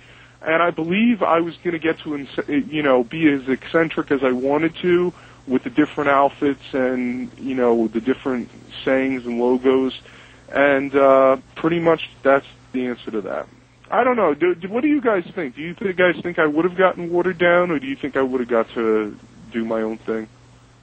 It depends. You brought up The Miz earlier. I think they're really letting those guys do their whole thing on WWE.com. Harvey, what do you guys think? I think if they see potential in you, I think they'll actually use you. Kind of like how they used Santino. He showed some potential doing the goofy Italian guy gimmick. So yeah, so they're putting him in like Incher said, when they saw potential in Santino, look at him now, he's doing angles on Jimmy Kimmel Live. So I think they see potential these days. If the guy comes along who has it, which, I don't want to speak ill of the developmentals. A lot of the time they don't produce guys with personality, but when they do get pushed. So I think he would have done quite well, personally. Thank you, sir. Yeah. I feel the same way too, because I was being told, like I said, by Johnny Ace, just keep doing what you're doing. Nobody on the creative end is telling you we don't like it. However, the boys were snickering at me. Anytime I would, wear, one time I got called Dude Love because I was wearing a tie-dye shirt and a bandana and I wasn't in the best of shape. So, I feel, like you said about the developmental guys, a lot of times people get jealous because every guy in that training camp had black boots. I was the only one with turquoise boots. And I think people feel like, you know what? If this person is different or this person has an opportunity to succeed, then, it's like you talk about the Ultimate Warrior. Everyone hates the Ultimate Warrior, the dysfunction or whatever, deterioration of the Ultimate Warrior or whatever that DVD was. But it's just like the guy was different. The guy was entertaining. The guy made money. The guy made himself come through the TV screen and the camera. That's what I want to be like. I don't want to just go out the same entrance every week, go ahead and turn to the crowd and raise my arm up and say, okay, I'm here, I'm going to wrestle, and then I'm going to go back and, take a shit and go home. I mean, that's not what I want to be. I want to be different. Mm-hmm. So, do you think some of the young guys these days they're afraid of looking stupid on TV? Yes. Oh my God, Bob, you're a genius. Thank you. I know. Thank you. No, I'm being so serious right now. You have hit the nail on the head, and I'm going to tell you what. See, the whole thing is, I had it. I'll be very honest with you. It's called I have to be a tough guy syndrome. When I broke into the business, I said I was going to just be Brian Carlucci and go out and make people tap out like Taz and say I'm going to rip your head off and this or that. And then originally I realized that's no. And everybody I was around, it's like, oh, I can't do that. People will laugh or, that's not me. You are 100% right. People feel like it's beneath them. People feel like, a gimmick is beneath me. Oh, I'm too good for a gimmick. I have, all this natural ability. Meanwhile, Big Vito was not beneath going out and wearing a dress. And you know what? It got over. I don't care what anybody says. It got over. People were laughing. People were smiling and cheering. It got over, and people liked it. I'm looking at Harley Race right now on TV come out with Paul Orndorff. Harley Race was the world freaking heavyweight champion 7 times in the NWA. When he came to the WWF, Vince said, what do you want to be? And he said, well, what the hell you mean what I want to be? I'm Harley Race, the 7-time world champion. Well, you got to be something. They came up with the King angle. I'm looking at Harley Race right now in a cape and a big giant crown on his head. It's a little, funny looking. But you know what? Harley Race did it, and I think that era of his career brought out the entertainment value of him than just the, NWA 20-minute, 40-minute matches, the suplexes, the arm bars. It's about personality, and if you don't show any or have any, people are going to be like, well, what's on MTV? We could see Tila Tequila, licking salt off some girl's breast, so let's go watch that. How many people in developmental did you come across that had the gimmick of, I drink beer? Well, what do you mean as far as in real life? Or like, that's what they wanted their gimmick to be. I mean, like, that they come out and they drink beer. No offense. Oh, yeah, there was a few. Yeah, we had a redneck guy, one of him, he did that. And there was a couple guys that wanted to do that, but, I think the Sandman was the first guy to ever do that, if I'm not mistaken, and then Austin took it, but... I think he pretty much perfected it. Yeah, he perfected it, but you got to understand, guys, he had a larger stage to perfect it.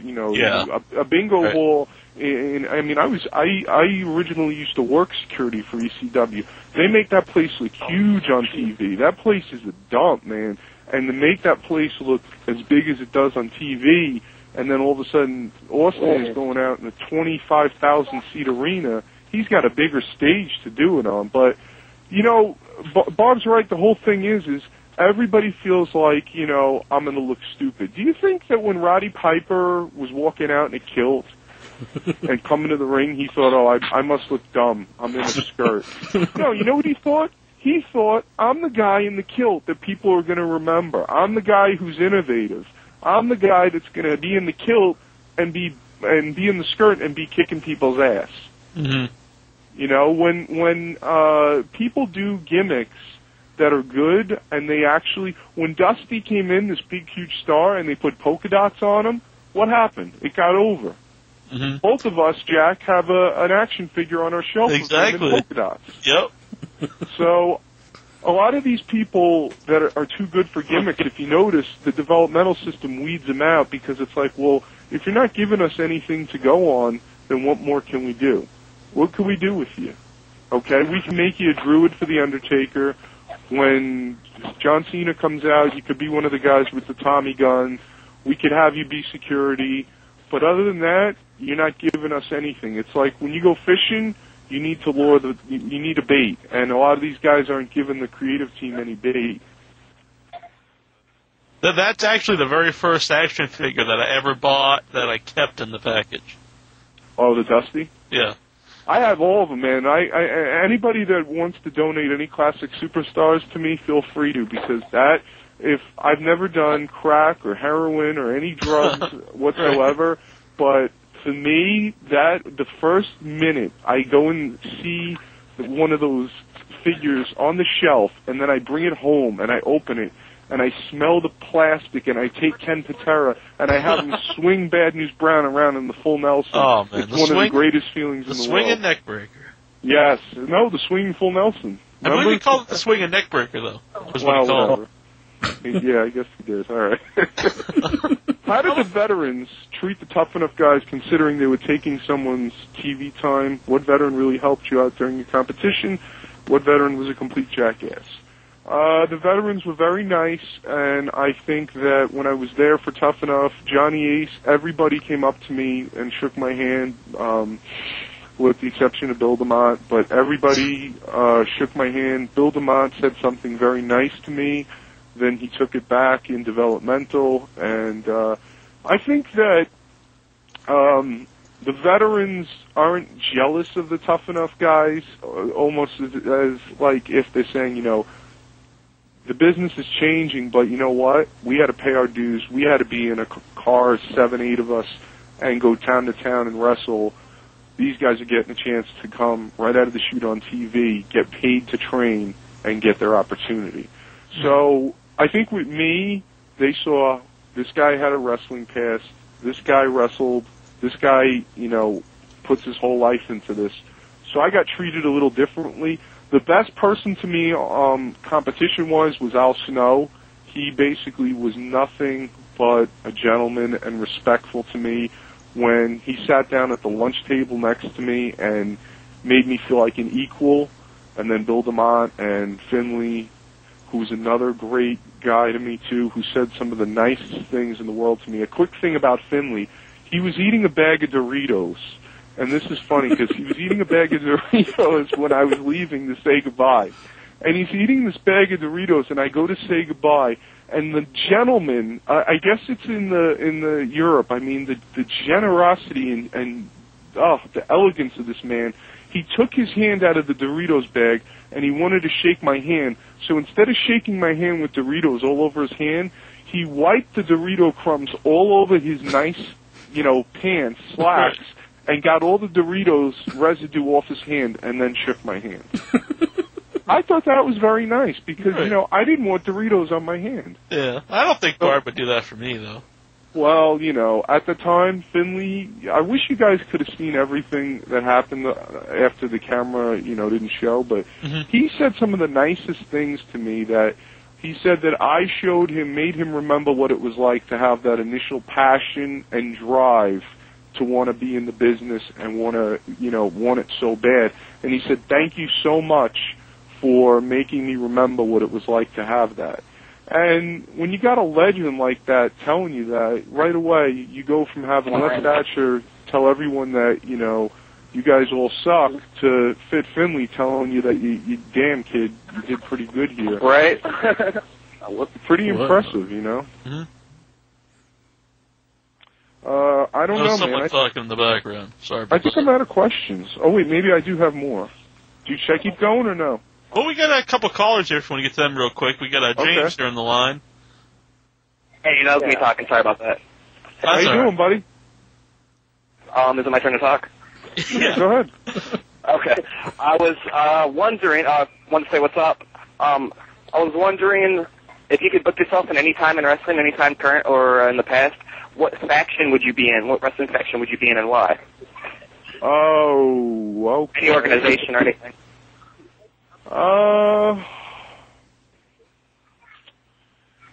I would always like to say, no, not the NWO, because I couldn't see myself being in that. not the, I don't know, man. Probably maybe Evolution, only because it was around the time that I was, signed, and I think that good thing that they could have did with me is, I'm a pretty decent looking guy. They could have had me come out in a nice pair of slacks, a nice pair of, sport coat, be another one of the guys in Evolution, and then when I go out and branch out on my own national gimmick, then I go, with the powder glow outfits and the tie-dye and the hats, and come into my own and get the tutelage from Triple H and Ric Flair. So, to answer your question, I would say probably Evolution, only because, look, if you're talking about timeline-wise, when I'd want to be in the business, it would be in the 80s in WWF. But faction-wise, it would be Evolution in the 2003, 2004 era. Mm-hmm. How about the Bobby Heenan family back in the 80s? Yeah, oh, absolutely. Forget about it. That was something that I loved, because every week it was like, what's going to happen? Bundy's going to make this guy count till 5. Orndorff's going to drop this guy in his head. I mean, Race is going to headbutt this guy through a table. So I don't know. Yeah, that's James Orangecoin's going to be talking to his mom in the background. Oh, is I was going to say, yeah, I'm sorry, man. I tend to ramble. I'm sorry if I bored you. Oh, no. Oh, it's cool. Newport. Soft package times, not 100. I was going to say, yeah, I would definitely, that's cool. I would say Evolution, too, because look what it did for Randy Orton and Batista. Absolutely. And you got to learn a lot just being around Ric Flair and Triple H, too, so very cool. Thanks for answering my question. No problem, buddy. Have a great night. Thanks for calling in, James. Thanks, you too. Yep, thanks a lot, guys. Bye. Hey, I just found something on here while he was talking. Could you beat up Maven in a shoot fight? First of all, Maven Huffman, I believe his name is. Yeah. Unknown fact that nobody knows. I was somebody that tried out for the original Tough Enough right here in New York in 2001. I was somebody that, it's so funny the way the world works. Al Snow, Taz, who later on, Taz is talking about how great I was on Tough Enough as Eddie's coming out and I never quit. Al Snow's, praising me through the competition. In the early Tough Enough, I got in the ring and I wiped my feet before I got in the ring. And they're like, why did you do that? Why would you do something like that for? Only a trained person would do that. And I said, well, I don't have any experience. I don't know what you're talking about. Are you lying? And it was similar to the Marty Light thing. And they found out, yes, I had been wrestling in the HWA, so they cut me and they said, go home. And I showed the picture of me as a little boy, and Taz said, take the picture, put it in the bag, and get the hell out of the ring. So I did that, and, Maven was somebody who was online with me waiting to, see if our name was going to be on the list. Maven remembered every single thing about me. From when I saw Maven in the developmental center when he got sent to HWA, he remembered I was in a blue shirt. He remembered what my girlfriend was wearing. Yes, she got you a chicken sandwich and she got fries, and you didn't want them because you were not having any carbs. So I would never want to fight Maven in a shoot fight. I would never want to fight Maven, period. He's nothing but a nice guy. So to answer the question is no. I couldn't beat Maven in a shoot fight because it would never happen. All right, cool. Maybe I thought he got a raw deal. I actually thought he was good on WWE, especially when he was teaming with Simon. He was just coming into his own, and then they released the poor guy. The guy was starting to get into tremendous shape. He was starting to get over, and then they get rid of him. That's one thing I don't understand, because he's a guy that I think put his time in, and, he was throwing some pretty mean drop kicks, man, that I was looking at and saying, this guy's getting up, and he's somebody that you would have wanted to keep to say, hey, look at what Tough Enough did. Yeah. This guy had no experience, was a school teacher, and transformed into an incredible wrestling machine, and they gave him the boot, and I still don't know why. Like you said, he came into his own. I think he really came into his own when he turned heel. Yes. Oh, yeah, when he was doing the push-ups. Oh, yeah.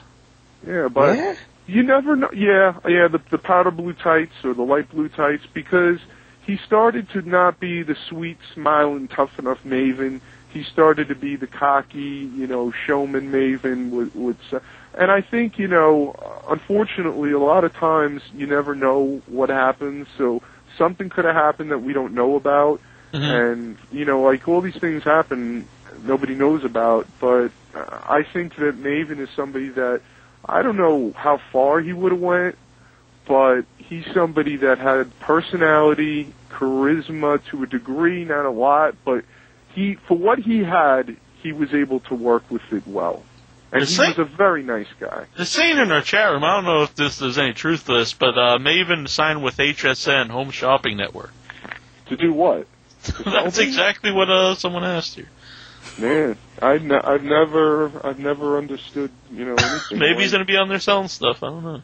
Well, he did that Surreal show, and if anybody out there, I'd like to be on one of those shows. Could you imagine a guy walking around in a powder blue tuxedo all day blowing a horn at people and throwing confetti at them?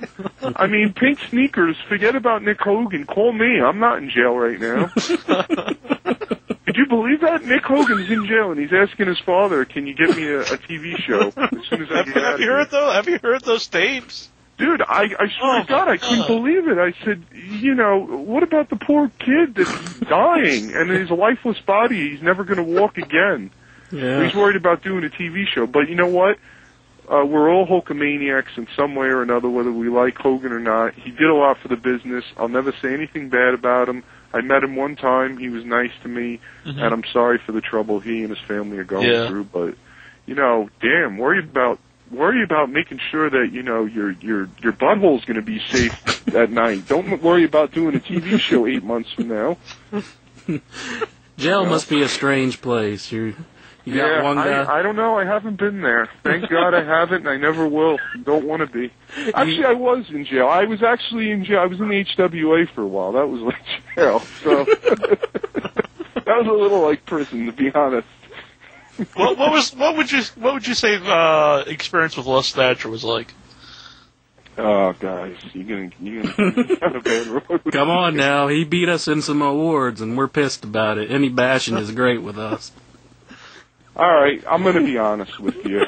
I truly, I loved that man. I really didn't. No, let me be honest. I loved that man. I loved that man. Now that's gonna change, but I loved that man because that man was real honest with me in the beginning and told me how much potential I had and how I had what it took to be a star when a lot of other people didn't.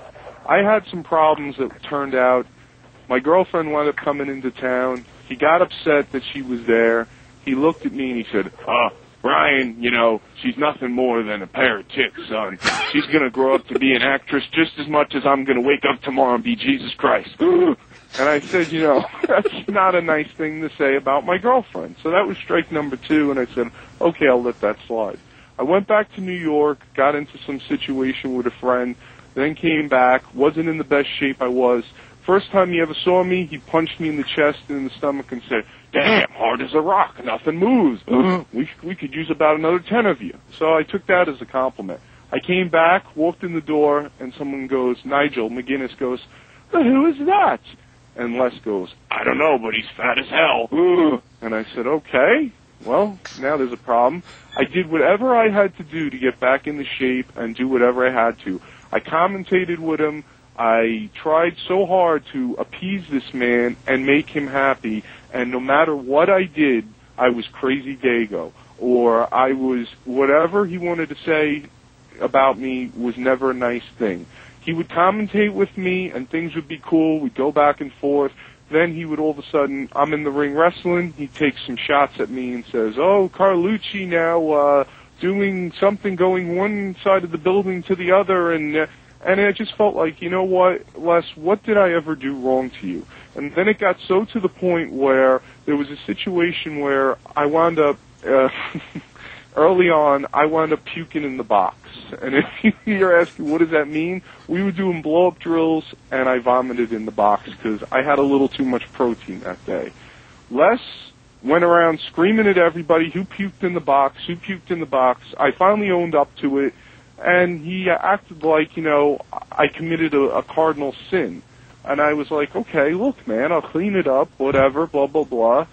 Well, long story short, when I finally got signed, I realized why this man was so hard on me, because he slapped me in the face once 3 times lightly and said, Dago, I'm going to make a good worker out of you yet. And I noticed that Les, when he'd be in there with other guys, he wouldn't give a damn, or he'd just walk away, or they'd be like, Les, what do you think? He'd be like, yeah, that's good, and just walk away and go in his office. With me, he was never like that. Him and I were in the ring on Christmas Eve, wrestling, going through drills, doing stuff. But then all of a sudden, you know, I get and go off into my own. I call him and I thank him, and I say, Les, I realize why you always were hard on me and did what you did, because you cared about me and knew I wanted to do it since I was 5 and was going to make it. And he says, now do you see why I was so hard on you, so critical of you, and this or that? We have this wonderful mutual admiration society after I call him, after I get signed. Everything's wonderful. Then he goes on the air and bashes me and talks about how, yeah, Brian called me and told me he got a wrestling contract with WWE. I find that very hard to believe, because I've never heard of anybody getting a contract that is unable to perform at that level of being able to wrestle and is hurt. I think Brian is mistaken. I think he may get a contract down the line if he's lucky, but at this time he doesn't have a contract. Actually believing that, you know, what he saw on TV wasn't reality. And then all of a sudden, he goes and says, well, Brian really wasn't much of a wrestler for us. He would do the announcing with me. He would do his talk show, Swing Time. All these hurtful things. And I said, why are you trying to run down a guy that came out of your school that actually was good, Les, that actually did listen to you and respect you and never say a bad thing about you? Why are you trying to go and shit on one of these guys that came out of your school, instead of saying, well, you know, see that guy there that listens and is respectful and does what he has to do? That guy came out of my school. No, he wants to go the other way and talk like I'm a piece of garbage. And for that, I lost a lot of respect for him. I always will respect him as my first serious trainer, but the man, in my opinion, is a very bitter, bitter man. Does that answer your question? He's a gay American. Does that answer your question? Yes, enough? it does. Yeah, but you understand why I have to go and tell the whole story, because I don't want people to say, oh. Exactly. You don't want to say, yeah, I understand. You know, because I gave that man an old magazine of him that he was in with Blackjack Mulligan in an article that I had found. He was so happy. I gave that man so much, like, old memorabilia stuff that he was like, oh, you know, I tried to do nothing but be nice to that man, but because I was the circus act, I was the guy in the tuxedo and the guy blowing the horn, I still went out there and wrestled. He just didn't, he lost respect for me, I guess. I don't know. I don't care, but the fact is if something was to happen to him, God forbid, tomorrow, I would be sad, because you know what? The man gave me a lot of knowledge. Mm-hmm. The man, you know, is responsible for smarting me up to the business, and thank you for that, but I could have done without all the bad, hurtful comments that he said about me. Well, when he's calling you Dago and stuff, was that something? No, forget Dago, Crazy Dago. Crazy Dago. I'm half Italian, so... Yeah. Is that something you saw, like, was like a regular thing in wrestling? Well, I mean, he like would, racial he would, slurs to everybody? Yeah, I, you know, there were times I heard it, but the thing was it bothered me, because, you know what, I felt like I was going to be his one of his star pupils. Like, you know, we had a guy named Ray Steele. He had a contract for a little while. His name was Craig Zellner. And Les loved him, and he was a shooter and a shoot fighter, but he didn't have much charisma or personality.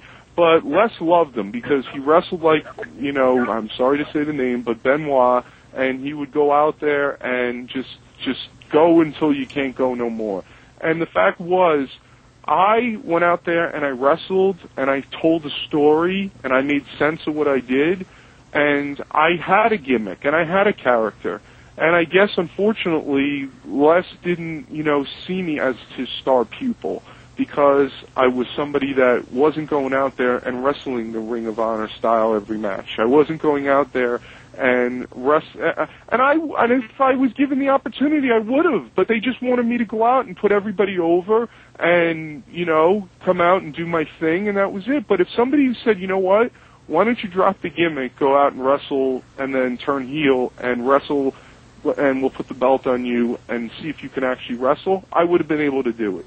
Mm-hmm. But they didn't want me to do that, and that's why I left. And then when I went to every other promotion, every promoter's like, wow, you got a gimmick, you're in shape, and you can wrestle? I'm going to make you my champion. It's because people realize, when someone says, oh, you don't have anything worthwhile, either you do or you don't. But if you have real potential and you're being held back, we all should have gotten opportunities when we had a developmental contract. Me, Dean Visk, the Blonsky brothers, Pepper Parks, we all should have been put in front of that camera. But Les never gave us the shot to be stars, and I'll never understand that. I'll never understand why, if your talent is coming in, why you're not going to showcase them. And even Rosie said, why the hell are they putting the belts on us? We're just here training. You guys are the people who paid the $5,000 or $2,500 to be here. You guys should be the people that they're shining and showcasing. We already have jobs. And I'll never understand that. Another guy you brought up earlier was, I guess you had something going on with, was Bill DeMott. What's the story there? Well, the story there was I grew up watching Crash the Terminator on Long Island and was a huge fan of him. And then all of a sudden, I wind up meeting him in the HWA. He probably doesn't remember it, but he wasn't very nice to me or a couple of other guys. And then all of a sudden, the Tough Enough thing comes around. He's very, mean-spirited to everyone as he comes across on camera. He looks at me right in the face and says, you're not going to be able to go over one of these walls. We don't need anybody like you. You better just quit right now. I go through it. I do it. Like I said, everybody came up to me and shook my hand except him. However, he said something to me in reference of, what you did today is something that was very special, and you should be proud of yourself because I'm proud of you. He looked at me right on the side and said that, and I said, wow, that's better than a handshake. That means a lot. Long story short, I get selected, like I said, to go to Deep South. Johnny calls him up and says, Bill, how would you like it if I sent Brian Danovich down there? How'd you like to work with him? He says, I would love to work with Brian Danovich. Brian Danovich has heart, and a lot of guys here don't.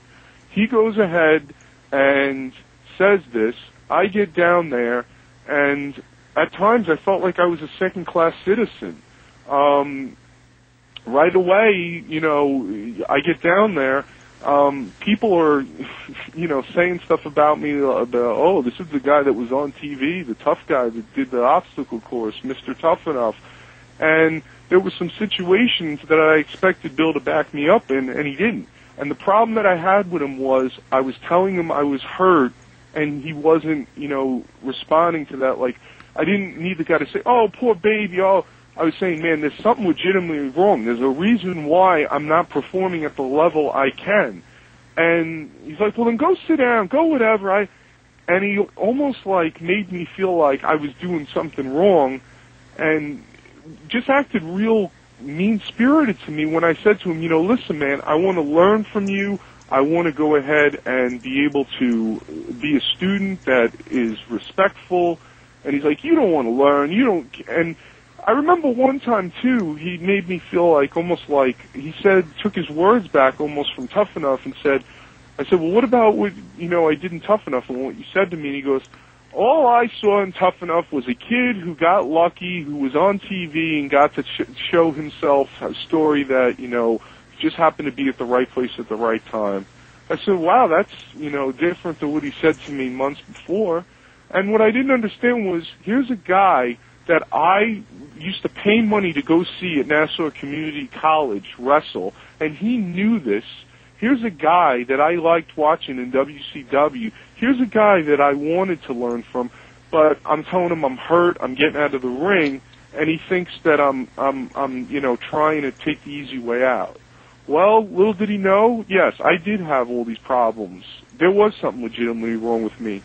But I don't have anything against him. I don't have any ill feelings to him. I just wish he would have been a little nicer to me and a lot of the other guys, because I'm sure there's a lot of other guys will tell you they had problems with him. I didn't necessarily have a problem with him. I just had a problem that the guy broke my heart in the sense that I wanted to have a better relationship than I did with him. I know for a fact there was a problem when he said, did anybody take Danovich out to go drinking this weekend? And I made a comment and I said, I don't drink. I'm an athlete. I'm a pro wrestler. I don't drink alcohol. And he goes, oh, really? Well, I've been a pro wrestler for 15 years. I'm an athlete. I drink, and that pissed him off. I know for a fact that pissed him off, and that pissed off a lot of the other guys. So what I do, I went out, but I didn't drink. And, looked at, why is this guy out? He's not drinking. So I was the designated driver. But, Bill DeMott is somebody that I think was people, Kid Cash told him in the ring at the developmental system, he said, why do I have to listen to you? You were just nothing more than a mid-carder at best. I would never say that to anybody. Right. And I think that that's something wrong to say, and I don't think Bill DeMott was a mid-carder at best. For a big guy to do what he did and to go in Japan and do what he did and work with Muda, I have so much respect for him, and I have so much, admiration for him and wanted to learn from him. I wish he would have saw that and said, you know what, maybe there is something wrong with this kid. Maybe he is really hurt, and he's, not just wanting to get out of training. And I don't know, the relationship never really was a successful one. I got released, and I saw him, and he had a smile on his face and didn't say a word to me. He does give a great moonsault, though. Absolutely. You're never going to hear me say anything bad about him. The only thing you're going to hear me say bad is that I wish the guy would have been a little nicer to me and gave me more of an opportunity. I told him, I said, he said to me, stop thinking you're going to be the next big star, the next big thing to come out of here. I'm like, well, that's funny, saying to myself, your boss is telling me I'm going to be. Your boss is, Johnny Ace is telling me what's going to happen. But you're trying to, what type of coach, this is even going back to Les's way of training, what type of coach or trainer tries to demotivate their students or players? Or you're supposed to motivate them and encourage them and make them think that they're great, not make them think that they're the runs, not make them think that they're horrible. You lift their spirits. You don't deflate them, and that's the only thing he was guilty of, is making us feel like we were worthless and we didn't belong there. And I'm sorry for that situation, but it's something that it was one of the worst situations of my life in wrestling, and I wish it didn't happen, and I wish I would have got to go to OVW. Mm-hmm. But you know what, though, man? Nothing bad to say about him, because he's a legend, and I respect him, and, I know you want to say whatever about the Ted DiBiase Dean thing that happened. If I was in that situation, what would I do? I don't know. I've never been in that situation, but all I know is anybody that is a legend in this business, am I going to kiss their ass every 5 minutes? No. But I'm going to show them nothing but respect and humility, because the same way in 20 years, if I did something and was successful, I'd want someone to respect all the hard work I went through. Mm-hmm. Dusty Rhodes one time walked into a locker room.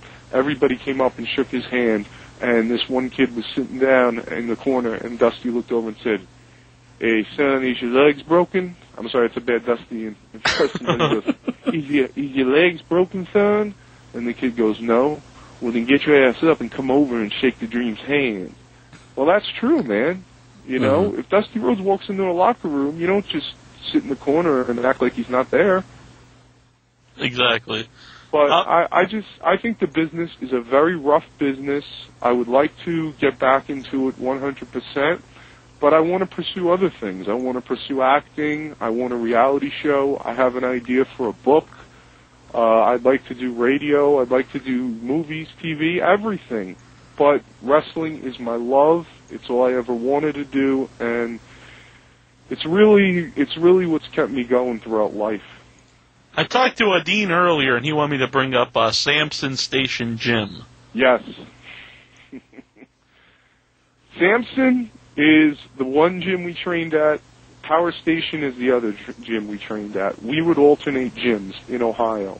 We would bust our ass. Now, let me just say, the first thing about Dean, when Dean was on your show, I was like a little boy. and I was a juvenile because I called him. I said, you didn't say my name. You said all these are people's names who came out of Ohio and HWA, but you didn't talk about me. I was such a horse's ass for doing that, and I realized the reason I did that was because I guess I kind of felt like when Dean was mentioning all these people that he was around and friends with, and I didn't hear my name mentioned, I guess like a little schoolgirl, I kind of felt like, he didn't talk about me, and I was wrong. I was totally out of line. But Dean Visk is the best friend I've had in the whole wrestling business. And there was another guy by the name of Brother Clay, Clay Phillips, who wrestled as Brother Clay, who I was very close with as well. And the Samson Gym and the Power Station are two old school Arnold-like gyms that you go in and you either go there to train or you get out. And we busted our ass, man. We would squat until our testicles hit the floor. We would do every type of set rep of, we would lift every weight in the gym basically. Then we would go eat steak and sushi, and then we would go, tan, and then wrestle. I mean, we were a legitimate tag team. And we only teamed for 11 matches, but the 11 matches we teamed were great and some of the most fun I ever had. Mm-hmm. No, but that's the thing, man. You guys don't realize these people that you got to train, man. I don't care how much shit you're shoving in your ass. I don't care how many D-balls you're swallowing. And I am totally against the use of performance-enhancing drugs because I never needed them. Dean never needed them. But the fact is you gotta freaking train. You can't just think, if you're gonna go up and be lifting a man over your head, I don't care if he posts or not, you need to train. Does that make you mad when you see guys like maybe even on the indie scenes and they're like, they're not really athletic looking, maybe they're not even wearing like wrestling gear? Oh my God, Dean and I used to go crazy. Let me tell you a quick story. Dean and I went and we were not booked on a show. The promoter had no idea who the hell we were. We never even made contact with this promoter. We had done a show on Saturday where we wrestled in the main event with Shark Boy in front of thousands of people and wound up getting $20 a piece when Shark Boy got $250 for doing a clothesline, bit my finger, and did the deep sea driver on me. He got $250, we got $20 a piece. And we were so pissed about that, but we woke up the next day and said, well, you know what? Let's go find a show that we could just wrestle on anywhere. Mm-hmm. He's like, I know of a show in Hillsboro, Ohio. Let's go up there. Now listen to this. I don't know if you've ever heard of this before. Two guys that a promoter doesn't know anything about, is not booked on the show. We drove to Hillsboro. We stopped somewhere, asked for directions. A woman goes, are you guys wrestlers or something? We're like, yeah. Isn't there a wrestling show right there? She's like, yeah, it's at the fairgrounds. Make a right, go down there. We go into the fairgrounds. We walk in. We look around. We look at the promoter. We say, hey, we're wondering if you have a spot for us on the show. The promoter goes, looks around at his talent, looks at us, says, hell yeah, we do. The main event. You guys are going to see our main event tonight. We walked in off the friggin' street and were the main event of the show. Now, did it make everybody in their T-shirts and tank tops mad? Absolutely. Did it make everyone in their sweatpants and their pajama tops mad? Yes. It did. When two big jack guys with athletic bodies and wrestling tights, wrestling boots, and personalities. And came to the ring and put on the show of a lifetime in the main event that had the people screaming so loud that I think one of my eardrums burst. Yes, it made the other people mad. And it's like I said before, you get what you put into the business. I put so much into the business, I have nothing right now. So that's not always true. But what I'm trying to say is if you're going to go out and look like shit, work like shit, and act like shit, if it walks like a duck, chances are that's what it is. So you're going to be, pretty much shit. I mean, you gotta, listen, it goes like this. If you can talk, you can talk. If you could work, you could work. If you can draw, you can draw. And if you can be charismatic, you be charismatic. If you can do all of that, then you are the entire, complete, total package. And I'm not talking about Lex Luger. I am talking about You have what it takes to make money. Dean Visk has what it takes to make money. Brian Danovich has what it takes to make money. Why we aren't right now in the wrestling industry? Politics or just bad timing. But to be honest, there's a lot of guys that have it. Pepper Parks, a guy that did the original cheerleader gimmick.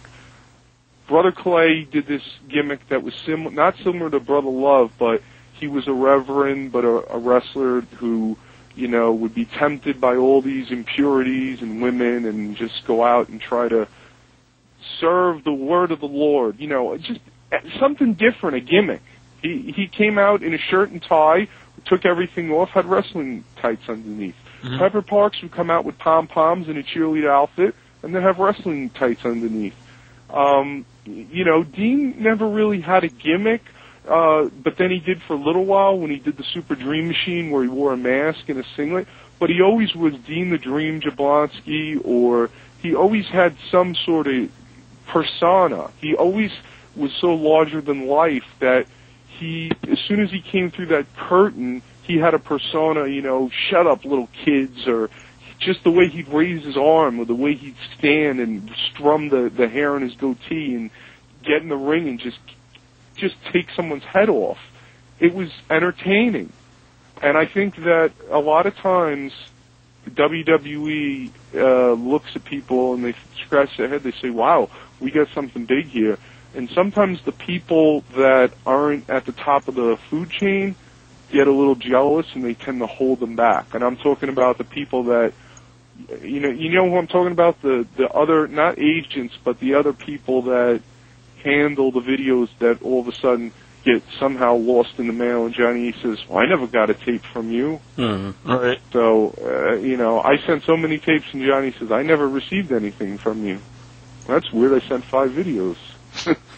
But it's a very jealous business where people, you can't trust too many people, and you got to watch who you associate with. And I think it's something that I love, but then also, my I'll say girlfriend, I won't say rest stop for the sake of being honest here.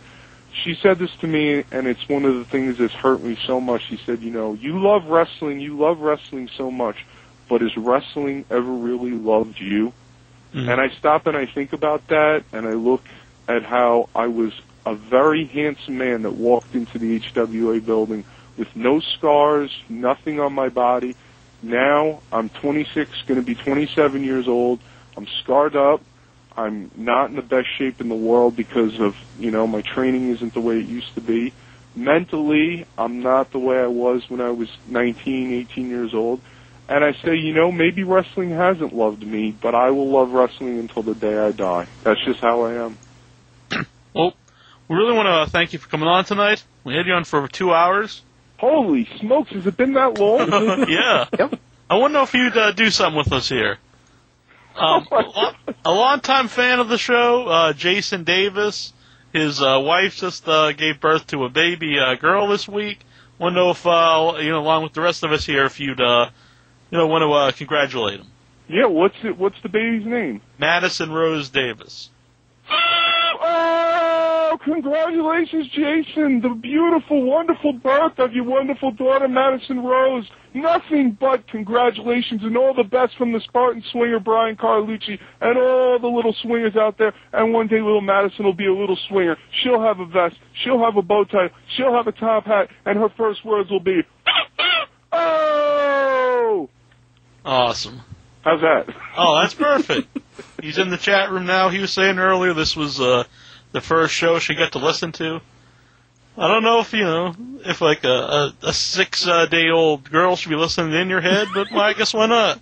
Well, I if I was a little vulgar, which I don't think I was too bad, but you got to understand, I didn't realize we went so long, but if I tend to ramble on, you guys got to understand, I am somebody that, and I'd love to come on your show again because I haven't even scratched the surface with all that stuff. Maybe come on and co-host at one of these weeks with us. I would love to, because the thing is I'll just give you a quick example here. One time my ex-girlfriend put on all this wonderful lingerie and all these candles and everything.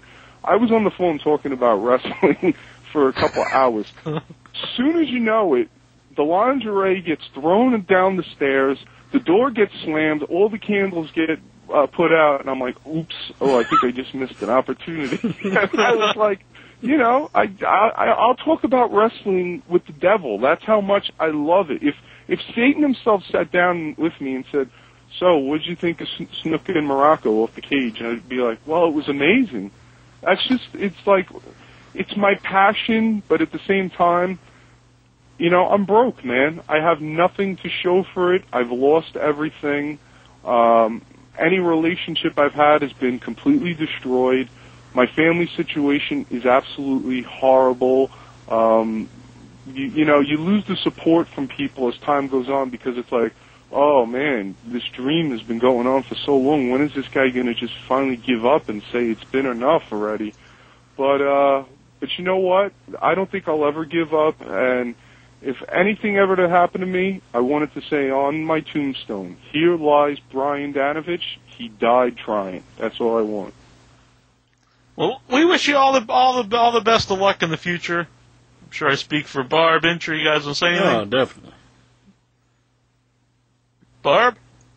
Ain't no doubt about it, baby. Oh. Guys, I'm sorry if I rambled too much and you guys didn't get to talk. I just... Oh, no. I've been rearing to go. Oh, this thank is good you. stuff. I've really enjoyed listening. Yeah. Thank you. Oh, yeah. Thank you. There's a big hit in the chat room. Really? So people are talking good. Guys, any of the fans out there, before I go, I just want to say to anybody that knows who I am or saw me or people have written me, said they cried when they saw me, they loved, you know, watching me for the short time they did. So many people out there said so many nice things to me. Anybody that has wished nothing but the best for me, I want to say thank you to anybody. Anybody that when I was in Ohio was paying, you know, money to see me wrestle or for my gimmicks that I was selling, thank you to them. And if I do ever get my opportunity to be heavyweight champion of the world and wrestle in the Garden and do make it, I am going to be the same guy that's on the phone for 2 hours tonight. I won't change. I won't tell someone their name is the old Deep South days. My head will never change. I will always be the same Brian Danovich. I'll sign autographs until my hand gets carpal tunnel. And all the wrestling fans out there that have any interest in me at all, I want to say I love you all. Thank you very much. To Mr. Jack and Off, Mr. 1-inch Biceps, and the #1 UK Master Barbie, it's been a nothing but a pleasure. And I will see you in the past where our dreams always last, baby. Oh! Mwah.